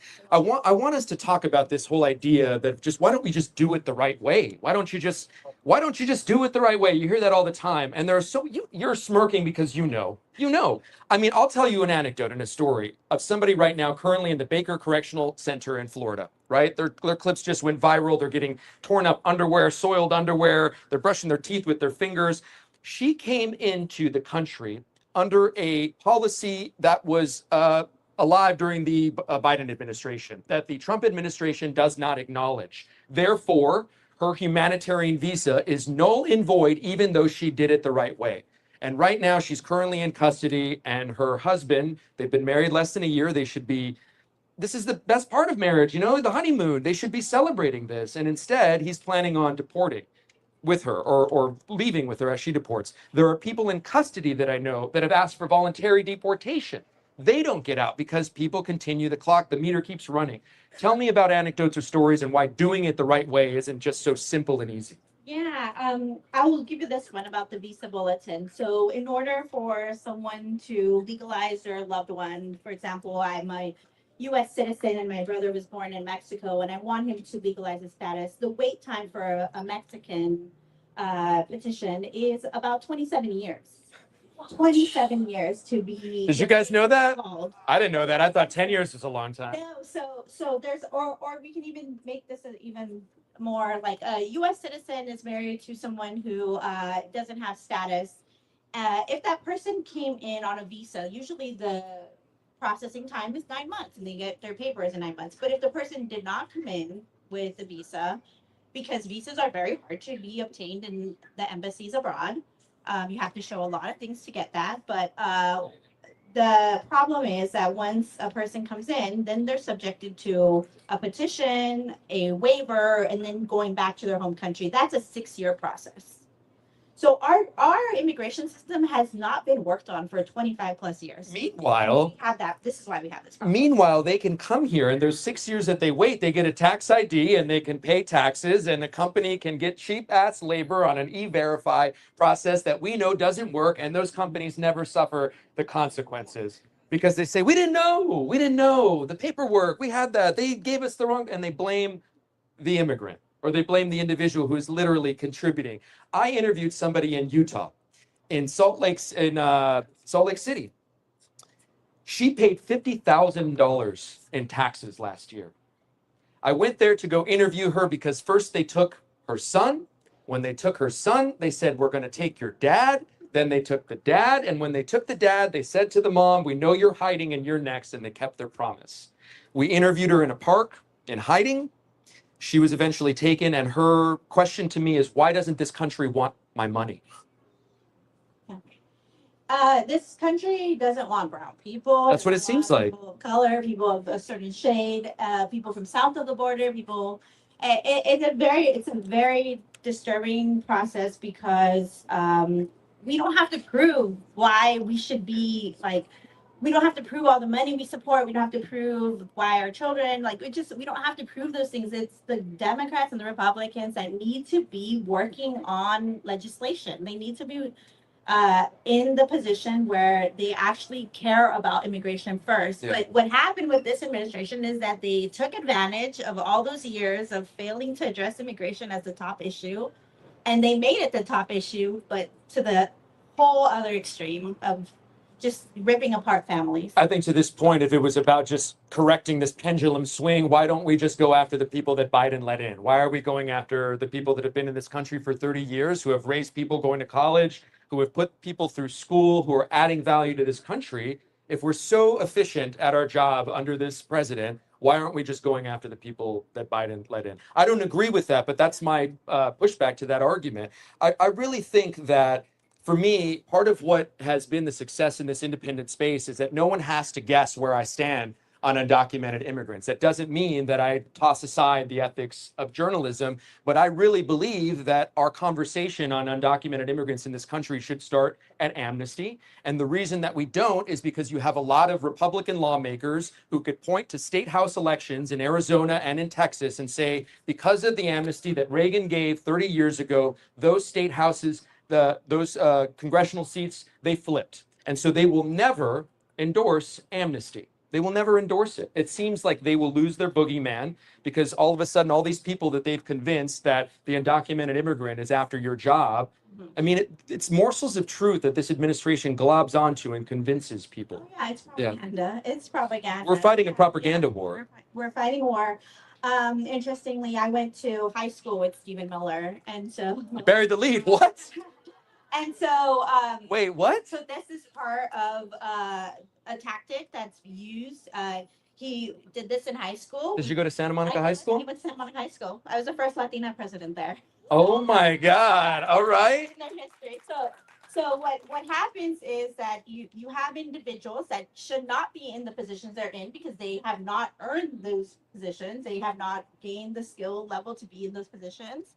They're in those positions because they talk a good one, but in his position, he basically would find one little morsel of information and just exploit it. And that's what is happening. We're getting these bits and pieces of the immigration, throwing it out in public, using so much money to put this propaganda out there. And then, you have folks that have never really confronted this situation now taking a side, and unfortunately, it's impacting a lot of families that we see day to day, that we work with day to day. It's so evident to me that the blueprint and the framework of what we're seeing now is exactly what we saw in the 90s with Prop 187. Do you guys remember Prop 187? You remember? Do you remember the walkouts? Do you remember what they were trying to do here? With Governor Pete Wilson. It seems like that's just the blueprint that Stephen Miller is applying to the White House. Yes. Yeah. Exactly. Do you have any other stories? I mean, I'm fascinated by this. You just dropped this nugget as we're wrapping up the interview here and getting on to Gustavo. I was involved in Mecha. I was involved in. Oh, I'm sure he loved you then, huh? Organizations, and so I would bring wonderful Chicano activists on campus, African American political leaders, and so we were a campus that celebrated diversity, and it was just something that he hated. He hated, and he would try to insert different conservative voices into our campus, but he got booed off of stage, so that how our community felt about these kinds of things. I feel like a guy like that though just loves like the attention, and so even like if somebody is booing him, they're like booing him, right? And I don't know, maybe I'm wrong.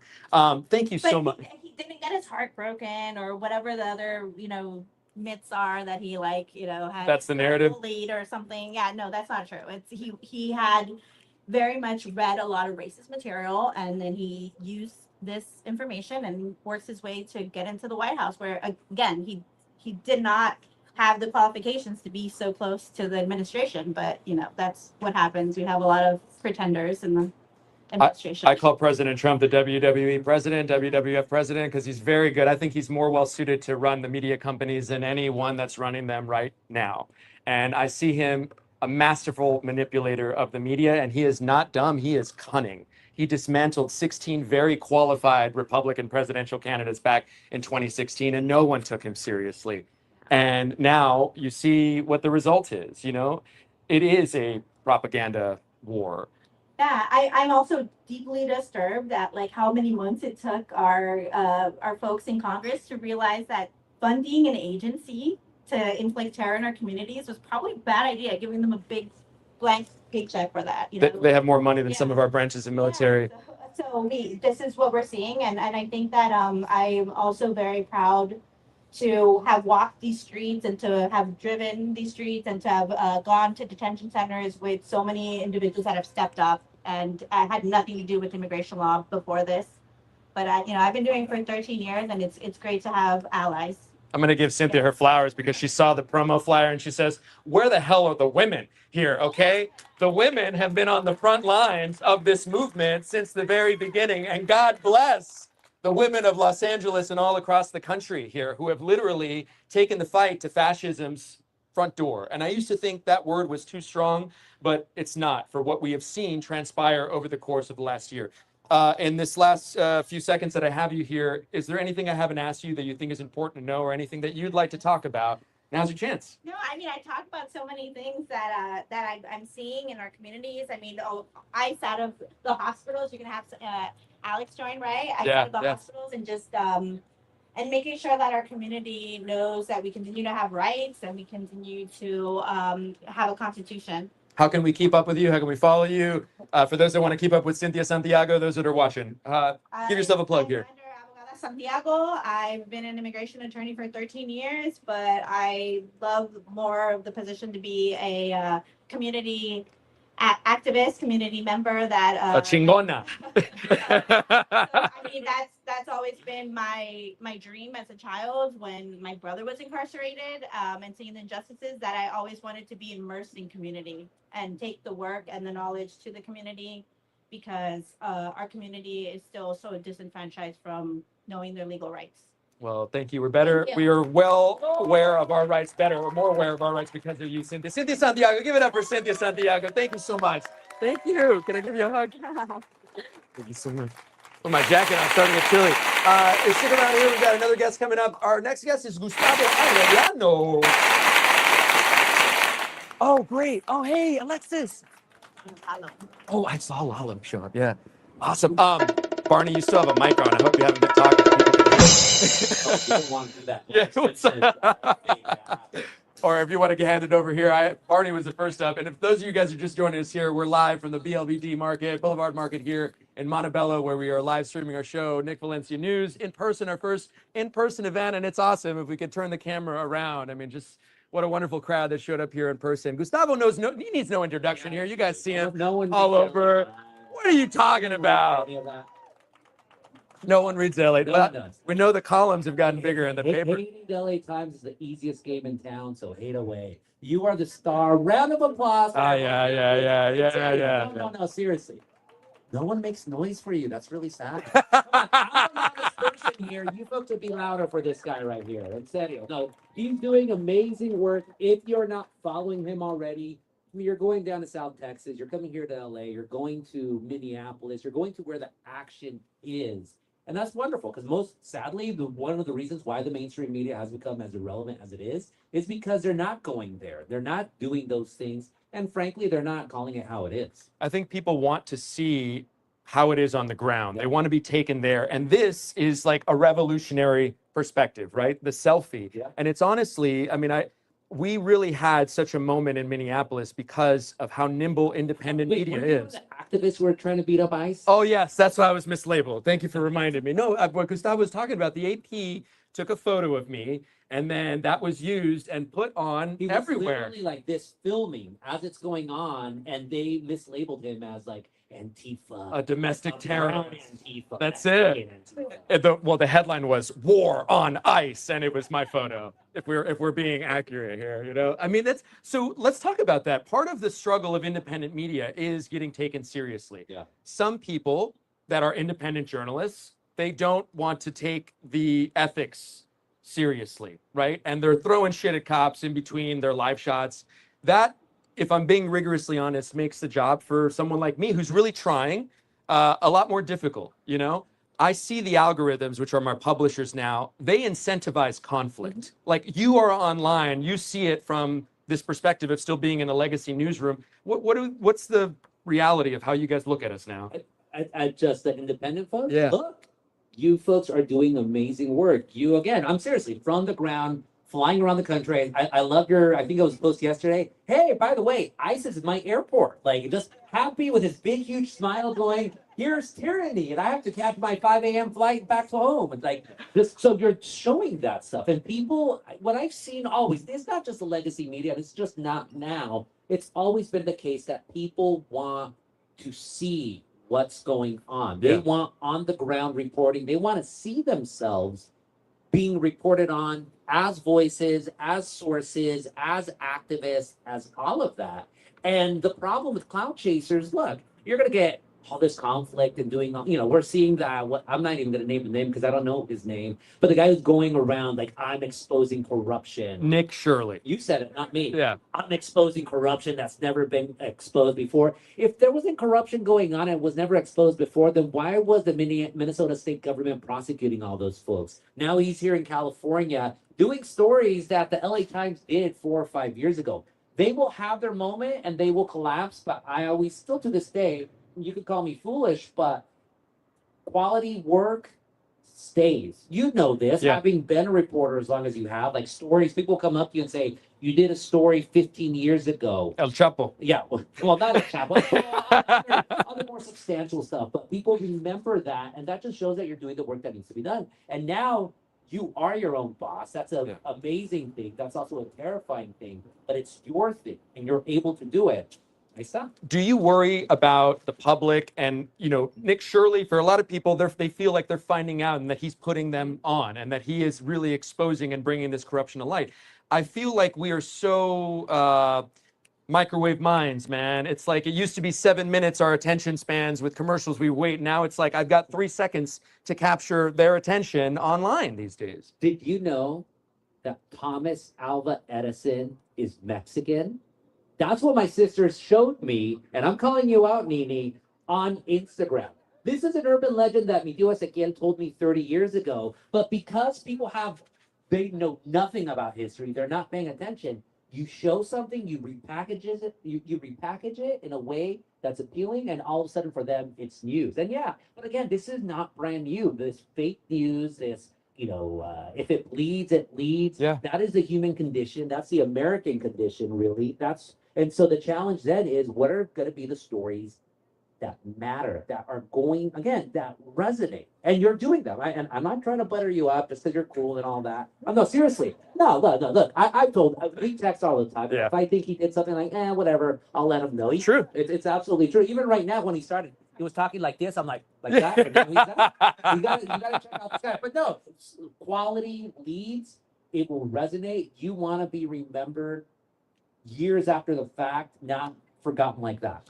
Do you worry that right now, because a lot of people, they don't think we're making a difference right now because nothing is changing. You still see people getting beat up. I was just corrected here by Cynthia. There's not as many videos, but it's still happening. The detention centers are still full. Do you worry that people won't care anymore, that they'll just give up? Or what do you see? Things have changed. Today, I mean, this is the week that Gregory Bovino, wannabe patent, migra, I'm not going to cuss because there's children here, but he basically was forced out because he was rampaging across the United States. And he started, as you mentioned at the very beginning, in Los Angeles with the siege of MacArthur Park. Yep. And this is what I keep telling people about the Trump administration, that they really thought, going back to Stephen Miller, they were going to come in with a blitzkrieg. They were going to shock us all into submission, into fear, and we're going to start ratting out our undocumented neighbors, our undocumented friends, our undocumented anyone. But no, and you saw this starting in Los Angeles after Trump got elected. Start and plan these, community groups, rapid response networks, whatever. Barney was talking about them here. Exactly. Barney was talking about here in Montebello, in Orange County, where I'm from, everywhere. And we set a template for the rest of the country, and everything starts changing. That's why the Trump administration is flat out telling their Republican lackeys, don't say mass deportation anymore because people don't like that. Don't be so crazy. It's continuing. I'm not saying it has slowed down at all. That's the thing. Activists, no, it has not slowed down at all. But it's those perceptions. Things are changing. So when they start to control the narrative like that, we know that it's just months around the corner from an election, right? It's like, hey, let's quiet down about what we're doing so that doesn't hurt us. Do you see, there was a tremendous amount of enthusiasm for a statewide election of the public energy commissioner in Georgia because it was the first time that we got to see how Georgians were going to react to Trump.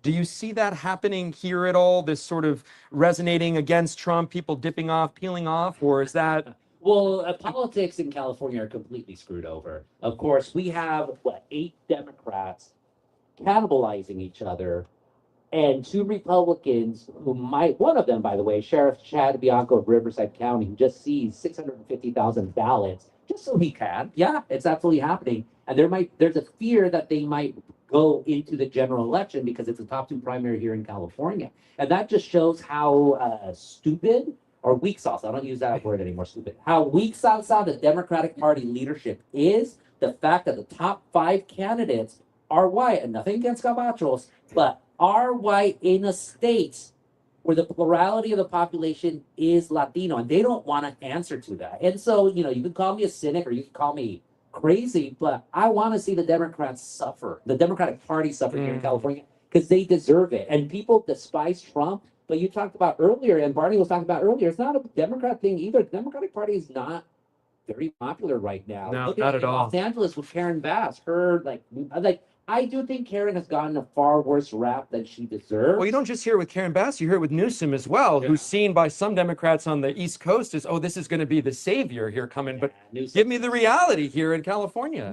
Newsom is his own worst enemy, and I'll say this about him. He always somehow lifts himself up from shooting himself in the foot. But at some point, he's going to shoot off his knee, y ya no va a poder caminar. Seriously, he thinks he is like freaking Jesus with a pomade or something. He goes around and just like all of that stuff. It's like, I don't know. And this is what he doesn't understand. And this more coming from Georgia. The rest of the country loathes California. Yeah. We're no longer the California dream. People absolutely loathe us. They hate us because they hate us. That's it. That's it. West Coast is the best coast. West Coast, best coast. And a crime. I want to just, land the plane here on the Newsom conversation, because he was trying to emerge as this sort of anti-Trump, like, let me use this tactics that he's using. Oh, you have a problem with me doing it. Yeah. How did that land with people here? I do think people need to be inspired, though. People do need to laugh. But more than anything, people need inspiration. And the problem with the Democratic Party for way too long is just like, oh, we hate Trump. You need more than just we hate Trump. Yeah, what's the plan afterwards? People want to know what happens next, right? You want to know what's the next thing, right? What is your economic plan? How are you going to plan for the day after Trump? And and we talked about 187, and this is what I've been covering way too long. The Democratic Party here in California, they got big because of Prop 187. They basically told my generation of Latinos, you and your parents deserve to be kicked out of this country. all of us said, screw you, we're all going Democrat. Reagan gave us the amnesty, but now we're going Democrat. For 25 years, that's why California is super blue as it is. But then what do they do once they're in power? All they do, oh, it's Trump. Oh, 187. Oh, 187. And look, you started getting all these Latinos starting to get interested in what Trump had to say. And I've been covering this since 2016. When I saw Trump, you said he's cunning. I saw him and I thought, if Cholos could vote, they would vote for Trump. My gangster friends love him because he never gets in trouble. Fuck. He never gets in trouble for what he does, and they love that about him. Against Cholos, you know? Gangsters get lonely too. But more and more, that's just started going. More and more and more and more. And then finally, what happens in 2024? Trump wins the male Latino vote. Trump wins the most Latinos ever in a presidential election for a Republican candidate. Here in California, you see the Latino state legislature or the state legislature go. Or we have to go like. Yeah, we got to go a little tighter here. Thanks, Nat. Like this. Mira, te voy a decir unas cosas aquí. No somos chismosos, somos informativos, así. And so, you went. The state legislature went from 4 Latino Republicans to 9. From Northern California out to the Coachella Valley, Orange County, Santa Clarita, all of that. And people want to dismiss them as vendidos. No, they are part of our community. They want to dismiss us as a crazy cousins. I don't know. When you hear them saying, I'm paying too much in taxes, California wants to ban the combustible engine, which is true. California wants to ban chroming, which is already going to happen. All these things that fall on the working class, which nowadays happens to be Latino in California. Yeah, you're going to have people. You're going to have people want to pay attention to the Republican Party. Then I'll cut this. I know I've been going for a little bit. Trump had these voters. He could have built a Latino Republican Party that would have lasted a generation. Wow. And what does he do? He listens to Stephen Miller. And Stephen Miller just like evil, absolutely evil. And now here we are today. Latino support has completely plummeted. They're freaked out about Latinos. We've seen them in Texas, in Virginia, all more closer to you. La regaron. They messed it up. I'm on my way to South Texas in a couple of days to go interview Bobby Polito. Yeah. And if you guys don't know what's going on in South Texas, the Democrats see this potentially as a microcosm for what's going on. You're seeing a lot of that Rio Grande Valley. It's not going to happen. I don't believe it's going to happen either.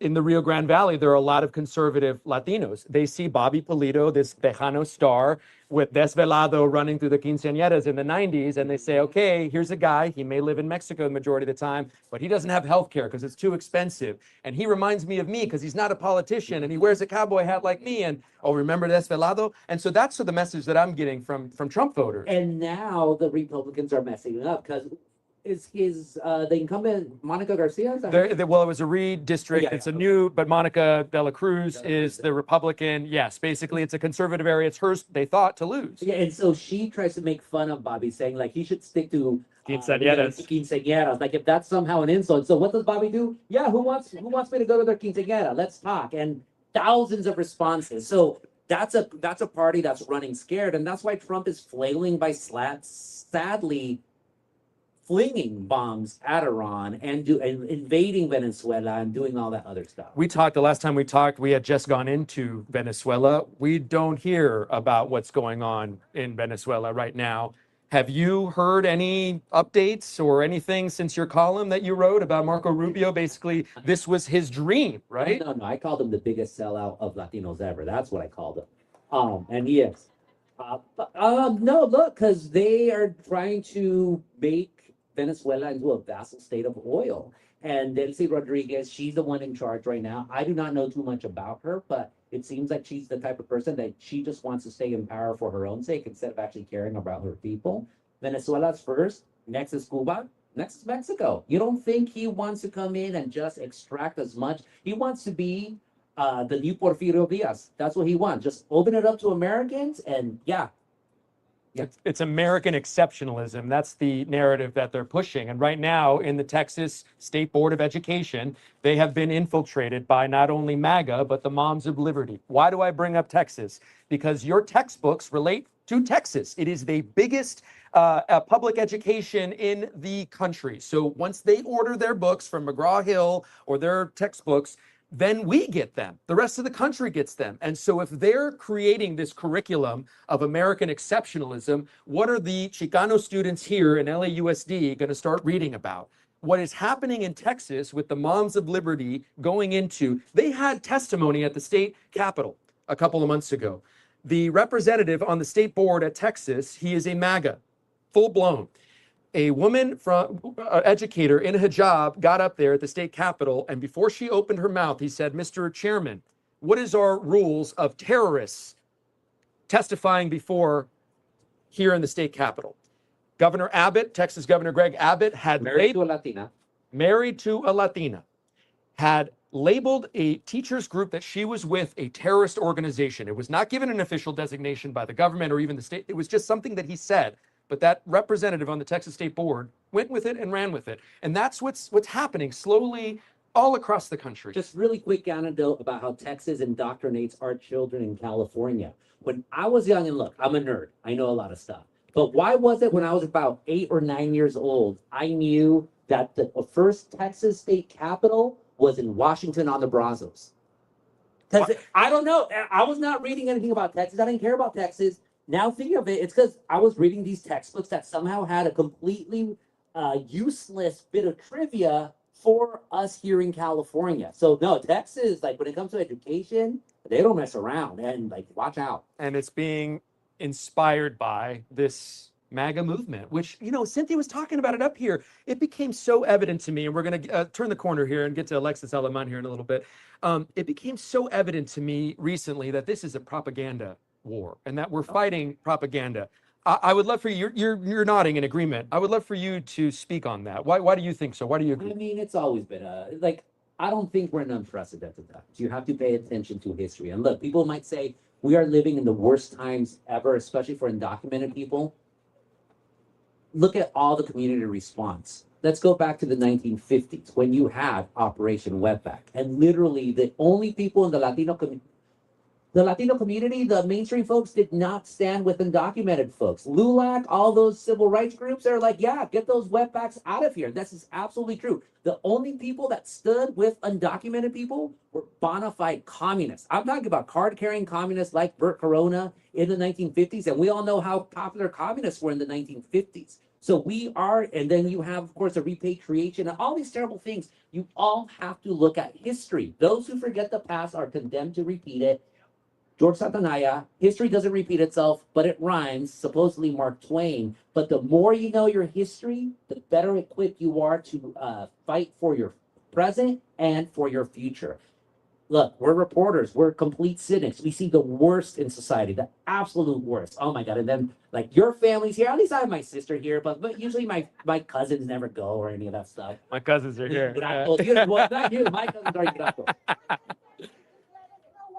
Oh yeah, that we have an Arellano in our family there too. Maybe we're related. But I nevertheless always have hope. And you have to have hope. The two things that tyrannical societies want to remove more than anything from you is hope and humor, because that's what makes us human. The day we lose our hope and the day we lose our humor, we might as well just give up. And I refuse to lose my hope. And I'm not funny, but I'll laugh. I like to laugh. My daughter told me a joke. I'll give it to you here. Why don't you give a balloon to Elsa? Elsa's my sister's name. That's an absolute true story. Not that Elsa, but why won't you give a balloon to my sister? She'll let it go. Ah? No, okay, no, all right. No, nothing. I got nothing. Okay, all right. Anyway, I thought that was good for Ellis told me that. Okay, anyway, Gustavo Arellano, we are so grateful for your presence here. We want to get to Alexis Alaman. For those of you, sorry, I got to do a plug, folks. I don't see enough of you with a drink in your hand, whether it's water, whether it's Coke, whether it's food. Support your local businesses. That is so important to do. If you do not buy something tonight, even a bottle of water, then Stephen Miller wins. You want that to happen? Exactly. Thank you. Bye. Gustavo Arellano, man. Thank you. Oh, thank you, brother. Thank you so much. Oh, God. And we have so many. I just want to turn the camera around here to show everybody if we can. Can we do that? Oh, yeah. Razzo Dog is here. All right. We're going to wrap up the show here with our last guest. I thought I saw him in the crowd. Alexis Alaman is one half of Foods in Medicine, the popular social media account Booze and Medicine, and we're going to be joined by him next. Yeah, come on down, man. What's going on, bro? Great to meet you in person, bro. Thank you for coming. All right. Give it up for Alexis Aleman here. Hi, everyone. Good evening. I really wanted to bring Alexis on, not only because of his popularity on social media, but because of his journey, being a first-generation college student, right? I mean, just tell me about your trajectory. You just finished medical school, and you have this wildly popular Instagram account, right? Yeah, heck yeah. You're applying for, journalism fellowship. Tell me about what life is for you right now. Yeah, no, thanks for inviting me. First of all, Nick, and you're also very inspiring and motivating. I've been God bless you, brother. Years, so it's cool to be sitting next to you today. Yeah, I mean, for those who might not know who I am, I'm currently a medical student at UCLA. Gracias. And my boy Irvin just matched and finished medical school. I'm still, I have 1 year left. I'm currently doing a master's degree in social science at UCLA, and planning to apply to psychiatry next year for my medical specialty.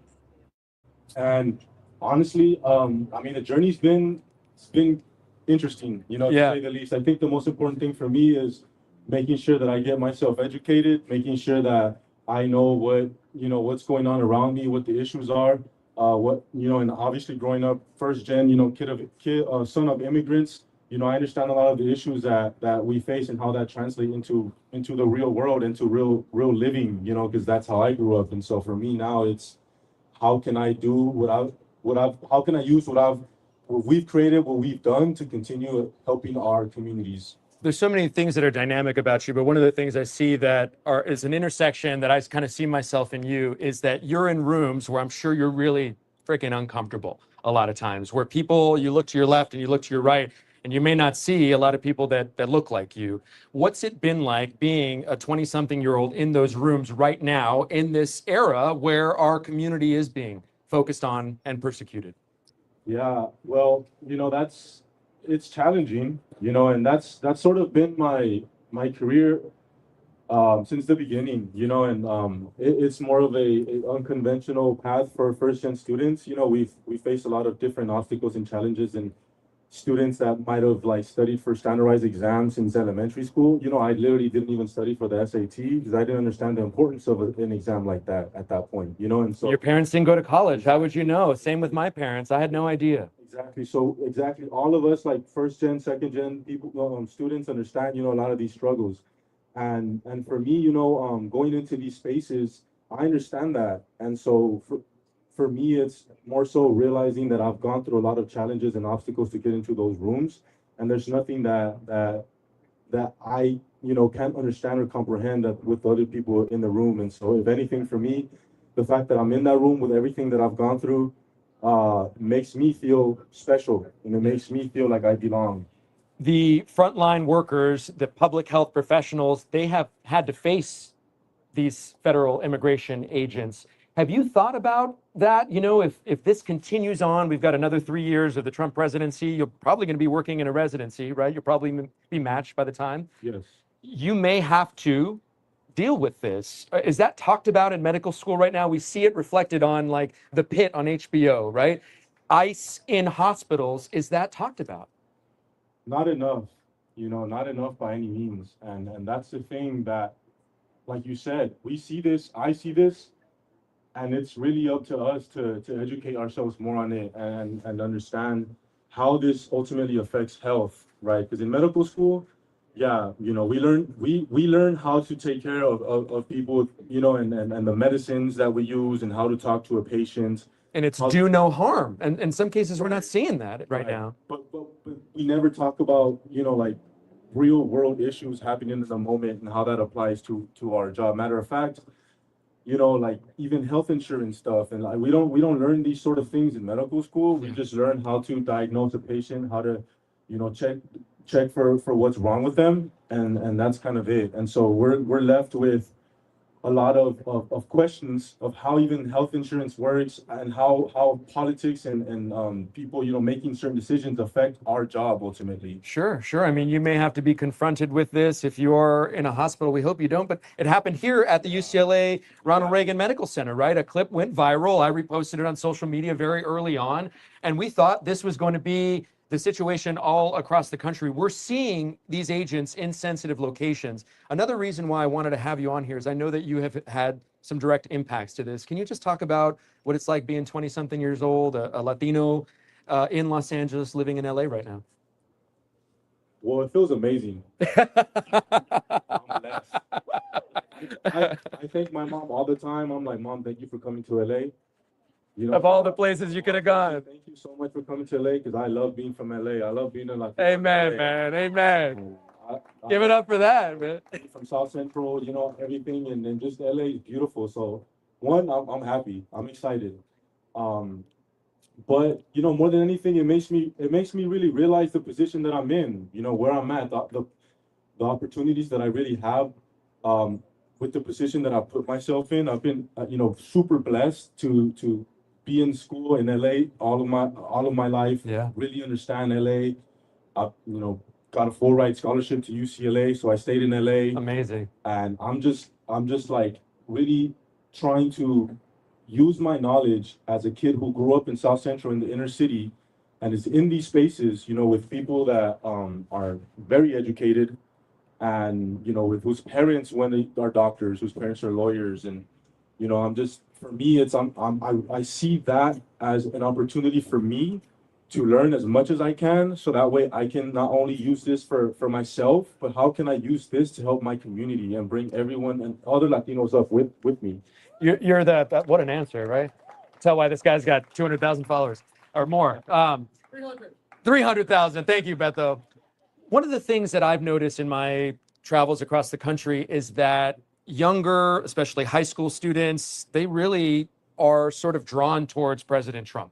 They find him funny. I was in the Central Valley in Delano, and I remember talking to football players who were picking grapes in the morning, playing football in the afternoon. I asked them what they thought of President Trump, and the response was, he's funny. But this is the guy who's leading the free world, right? This is not a comedian. What are the conversations like on college campuses right now? We know that they are, the more educated that you are, I think, the more that you read, the more progressive that you tend to be. But there are still, if we're being rigorously honest, something that is attractive among the youth here, what they see in President Trump. I would love for you to sort of tell me what your experiences have been and what the reality is as you see it. Yeah, well, in terms of college campuses and what the vibes are there, obviously I can't really speak for, a lot of, other universities besides UCLA, because that's where I'm at. But just being at the UCLA, a big institution, with a diverse student body, people with a lot of different opinions. I've seen the divide that, an opinion on our president and the current administration has. I think that, obviously with media, I don't have to talk about how the way media portrays certain things and, which way certain media channels swing.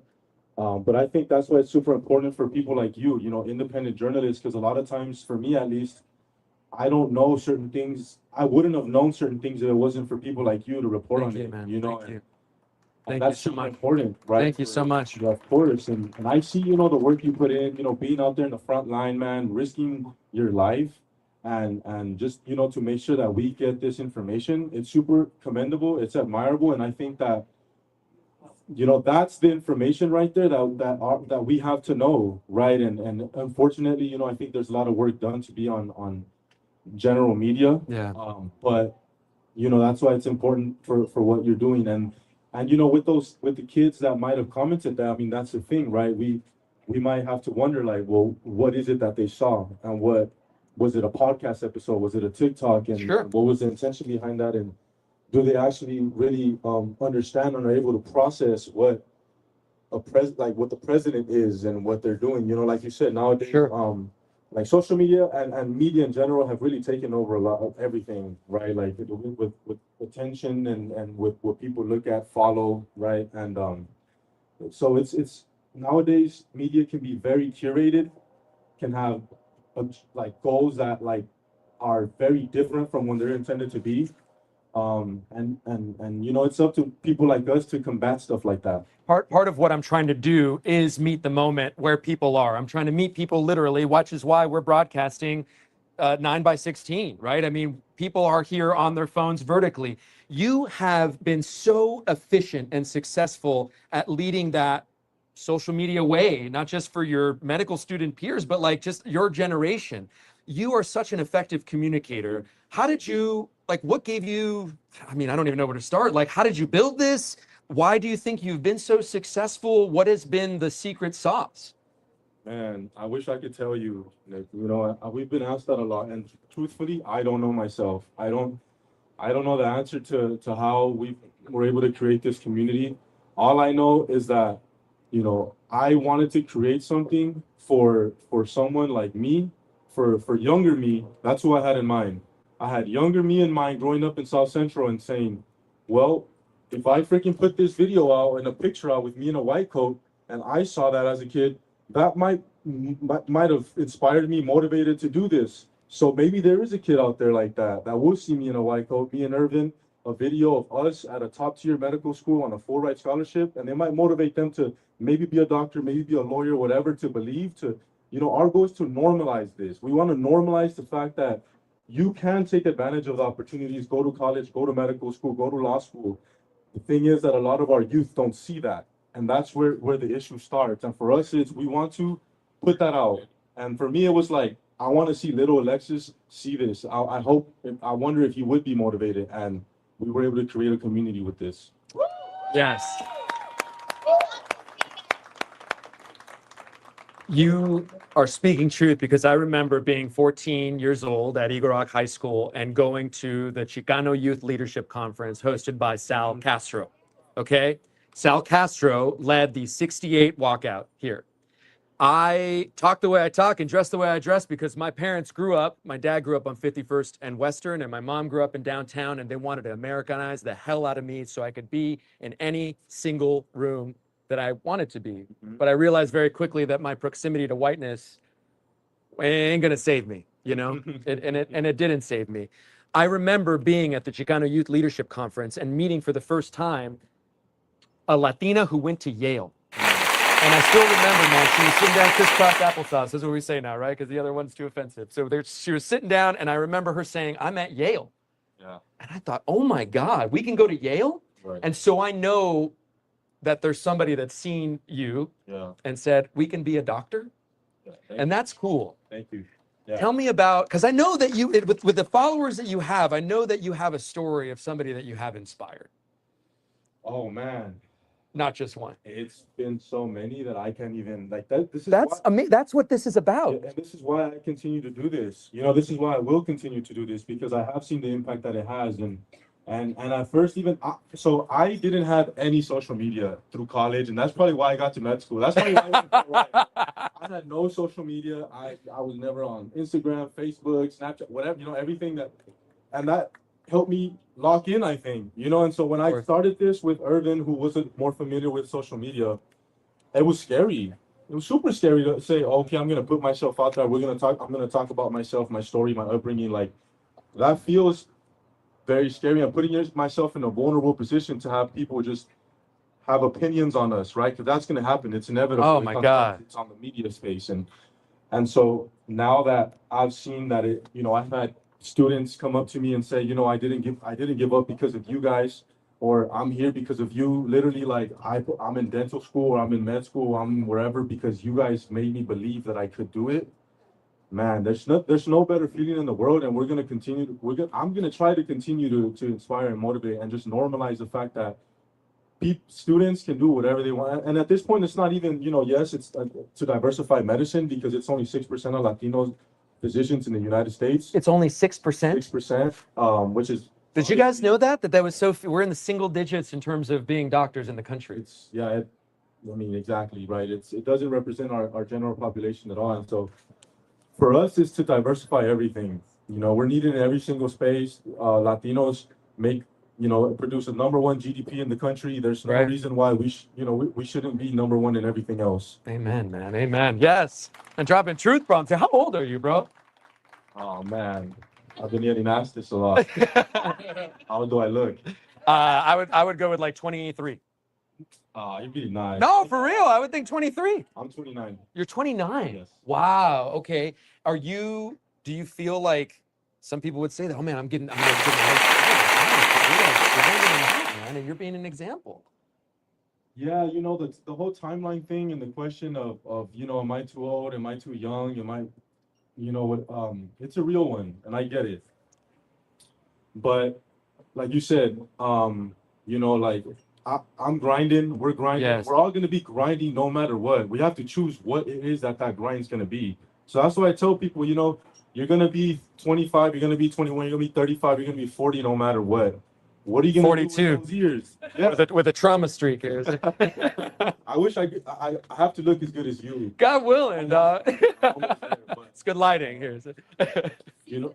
Sí se puede. That was Dolores Huertas, by the way. Okay, we can still say sí se puede. Sí se puede for this guy right here. And that's the mentality I have. Sí se puede. And I'm just, I recognize that.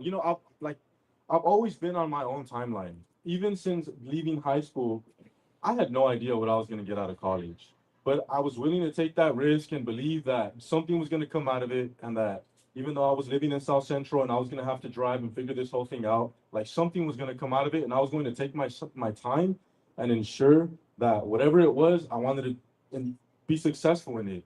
And sometimes it does take longer. Sometimes there is a longer path that we have to take. But to me, it's just made it that much more beautiful. Like, I love where I'm, I'm 29. I believe I'm about to hit 30. That's kind of crazy. But I'm excited. I'm happy. I feel great. I wouldn't want it any other way, where I'm at right now. People need to hear that, because I knew somebody at 28 who thought that their life was over. They thought, why even start? I'm 28 years old. It's such a I'm a late bloomer. But this is another gem that you've given us, is that we're all on our own personal journey. We're all on our own. 100%. Right?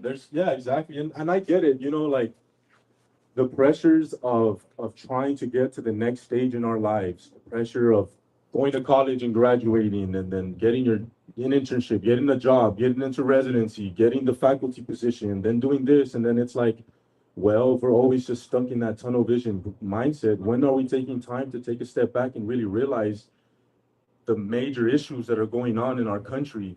We have to realize what we're working for, what we're working towards, and what position we're working for, because we have to think about how we're going to, at least for me, this is how I think about it. I have to think about how I'm going to help not only myself and my family, but my community. And so when I'm working for my next stage in the journey, is how am I going to use that stage to get to the next one, and then the next one? Because I'm not trying to be complacent. I want to get to a point where I can actually make an impact in the community, and that means I have to ask real questions. I have to take a step back and ask myself questions. Where I'm going, what am I doing in the moment? And it's like, it's so easy to get stuck in that, okay, right now, well, I'm taking my board exam, and then I have to take the next one, and I have to apply to residency, and then I have to, after that, do a fellowship, and then after that, I have to get a job as an attending, and then get a faculty. When I take a look, and it's been 15, 20 years, okay, so now I'm never gonna sit down and, okay, now I can help my community. No, it has to happen actively. I have to do it as I'm going on in my journey. Amen. That's how I see it. People can't wait around to help out. You need to step up and meet the moment. Amen. It has been such a pleasure to meet you in person, man. How do we, I have the one question I really wanted to ask you is that, I want to know that first day. Because I remember my first day that I launched this and took my phone out at 4 million views. Oh shit, I got something to say. Yeah. What was that like, that first day that you launched Foods and Medicine? And if you guys don't follow Foods and Medicine, please go check it out. It's amazing and inspiring, and everything that you've heard here, it's like times 10. What was that like, that first day? And how did that all go down? It was silly. It was a joke. It was funny. So Irving convinced me, right? And okay, we were at carne asada actually. Maybe there were a couple modelos involved. Okay. And we were like, hey bro, everyone's telling us about this. Let's just do it. Let's just launch a page. I'm like, I mean, I don't know, man. Like, we're just joking, like, because that's how it started. It started as a joke, like, hey, food, medicine, you know. And then our classmates started hearing it. Our Latino classmates, we started saying it and stuff. And then it's like, y'all should make that a page. I'm like, man, no way. So we talked about it in the carne asada, and he was like, let's call it Foods and Medicine, bro. Let's call it Foods and Medicine. And I'm like, you know what? You're right. Let's start it. And we had taken a picture like in our white coat ceremony, and we just posted that like Foods and Medicine. It just felt funny. It felt silly. But then like 100 people followed us. Like, what the heck? We just posted a picture with our white coats. You know, like, well, okay, whatever. And it was like, next thing you know, we're at 500. I'm like, what the heck? Okay, people commenting and stuff. You know, I didn't think anything of it. So it was amazing. It's still surreal to me. It is so surreal to see also, because it's like you not only have a popular page with numbers, you have an engaged and continuously engaged community. I love our community. Yes. So there's definitely days where I have to just sit there and look at positive comments. I'm just like, man, this shit sucks. One of the things I like, it's hard to put yourself out there too, because people are watching. It's like people counting your sobriety days, right? Is he going to match? Is he going to, where's he going to go next? And like, what if I fail this exam, right? I mean, that's got to be, yeah. Not gonna lie, yes, the pressure is there. I mean, obviously not let myself down, but to me, it's like, I can't let my community down now. Like, and that's what I'm saying. Like, when it's like, when I'm grinding in those hours and it's like, I've studied for 10 hours, my brain is fried. I'm like, fuck, I gotta do this shit again tomorrow. I go on my comments and I'm like, all right, I can't let them down. Let's do this. Boom. Let's go to sleep. Ponte pilas, way. Yeah, exactly. So it's beautiful. I love our community. I'm gonna wrap it up just by how I've finished everything else here. Is there anything that I haven't asked you to know that, is there anything I haven't asked you that's important to know, or anything that you'd like to talk about? Now's your chance. Well, first, thank you for what you do, and thank you. I'm going to continue to always support what you're doing, because it's important to have people like you. Thank you so much. Giving us real, raw information, things that are going on in the world. I think for me, it's definitely cool meeting people like you, getting into these spaces, and really, for me, realizing, what having a voice can do for our community. I just want to, state the obvious that's in front of me. I'm not, trying to get too much into politics and trying to engage in discussion and dialogue and freaking arguments with people. But, end of the day, I made an oath to take care of anyone, take care of people, make sure people are healthy and safe. And if there's health concerns with things like ICE freaking killing people and ICE detention centers not providing adequate medical care, I think, it's okay for me to speak on that as an aspiring health professional. And that's that's an example there, but, I'm going to just speak on what I see. Keep speaking, man. Alexis Aleman, Foods and Medicine. Thank you so much. Give you a hug, dog. Yeah, of course. Thank you for that. That was cool. It's awesome, dog. Yeah, hell yeah. Yeah. We're gonna start wrapping up the show. And I just want to tell you a quick anecdote on that with Alexis. I was recently in Camp East Montana, and this is one of the largest, or is the largest detention center in the country. And to the point that Alexis is making about a lack of basic medical care, I went in as an interpreter on the invitation of an immigration attorney who I was there with. And I did not misidentify myself. I was very clear about who I was. I'm a reporter. I'm going to come out and talk about what I saw in there. And what I was told by those that were detained, by a woman specifically who I interpreted for, translated, they were dealing with a rash, a fungal rash, that it was so painful and so itchy that it had spread from their feet to their genitals. And there was one woman in their area. She was under a cobija, she was feverish, and they were just giving her a salve, an ointment to rub on this rash. I came out, I reported what I saw. I went on the local news there in El Paso. What happened and what resulted was the El Paso County Health Department saw that, and they went into Camp East Montana, and that rash that they had been dealing with for 4 months was a measles outbreak. This is the types of conditions that other human beings in this country that are with us here, that are being currently held in. They're being told by these doctors who have taken an oath to do no harm, that they will get their basic medical care met if they just self-deport and go back to the countries from which they came. Okay? There are people who still, even though they have voluntarily chosen deportation, are still in custody and can't get home. The longest person that I've heard held is 18 months. And I am well aware that that goes back to the Biden administration. This is a bipartisan problem, and we are here to call it out. The only way that we continue to go forward and move forward and speak truth to power when there's a lot of powerful people not afraid of peddling mistruths and peddling fear, I don't want to be afraid of speaking the truth. And so this platform gives me that. And the only way that we keep going is through your support. Continue to help donate, subscribe to our Substack, and just help us stay in this space so we can continue to have conversations like this. Thank you so much to Barney Santos, the owner here of BLVD Market. Thank you so much to all of you. I think it's a good time to pick this up here. Let me show the crowd. There we go. You can see the crowd there. Oh, man, it was so cool. It was so cool. Thank you, guys. I'm Nick Valencia, host of Nick Valencia Live, and this is a live show here that you're watching from the BLVD Market in Montebello. As always, guys, thank you so much for helping us make truth go viral, and have a great day on purpose. Otra! Oh, I can see you guys now. Oh, my God. There we go. Thanks, Nat. Oh, give it up for Nat. She's helping coordinate the show. Give it up for Nat. Okay, and so we go here. Where is the stream at? Did you end it? Okay. Enter studio. We're going to enter this, and then we're just going to shut it down here. We enter studio.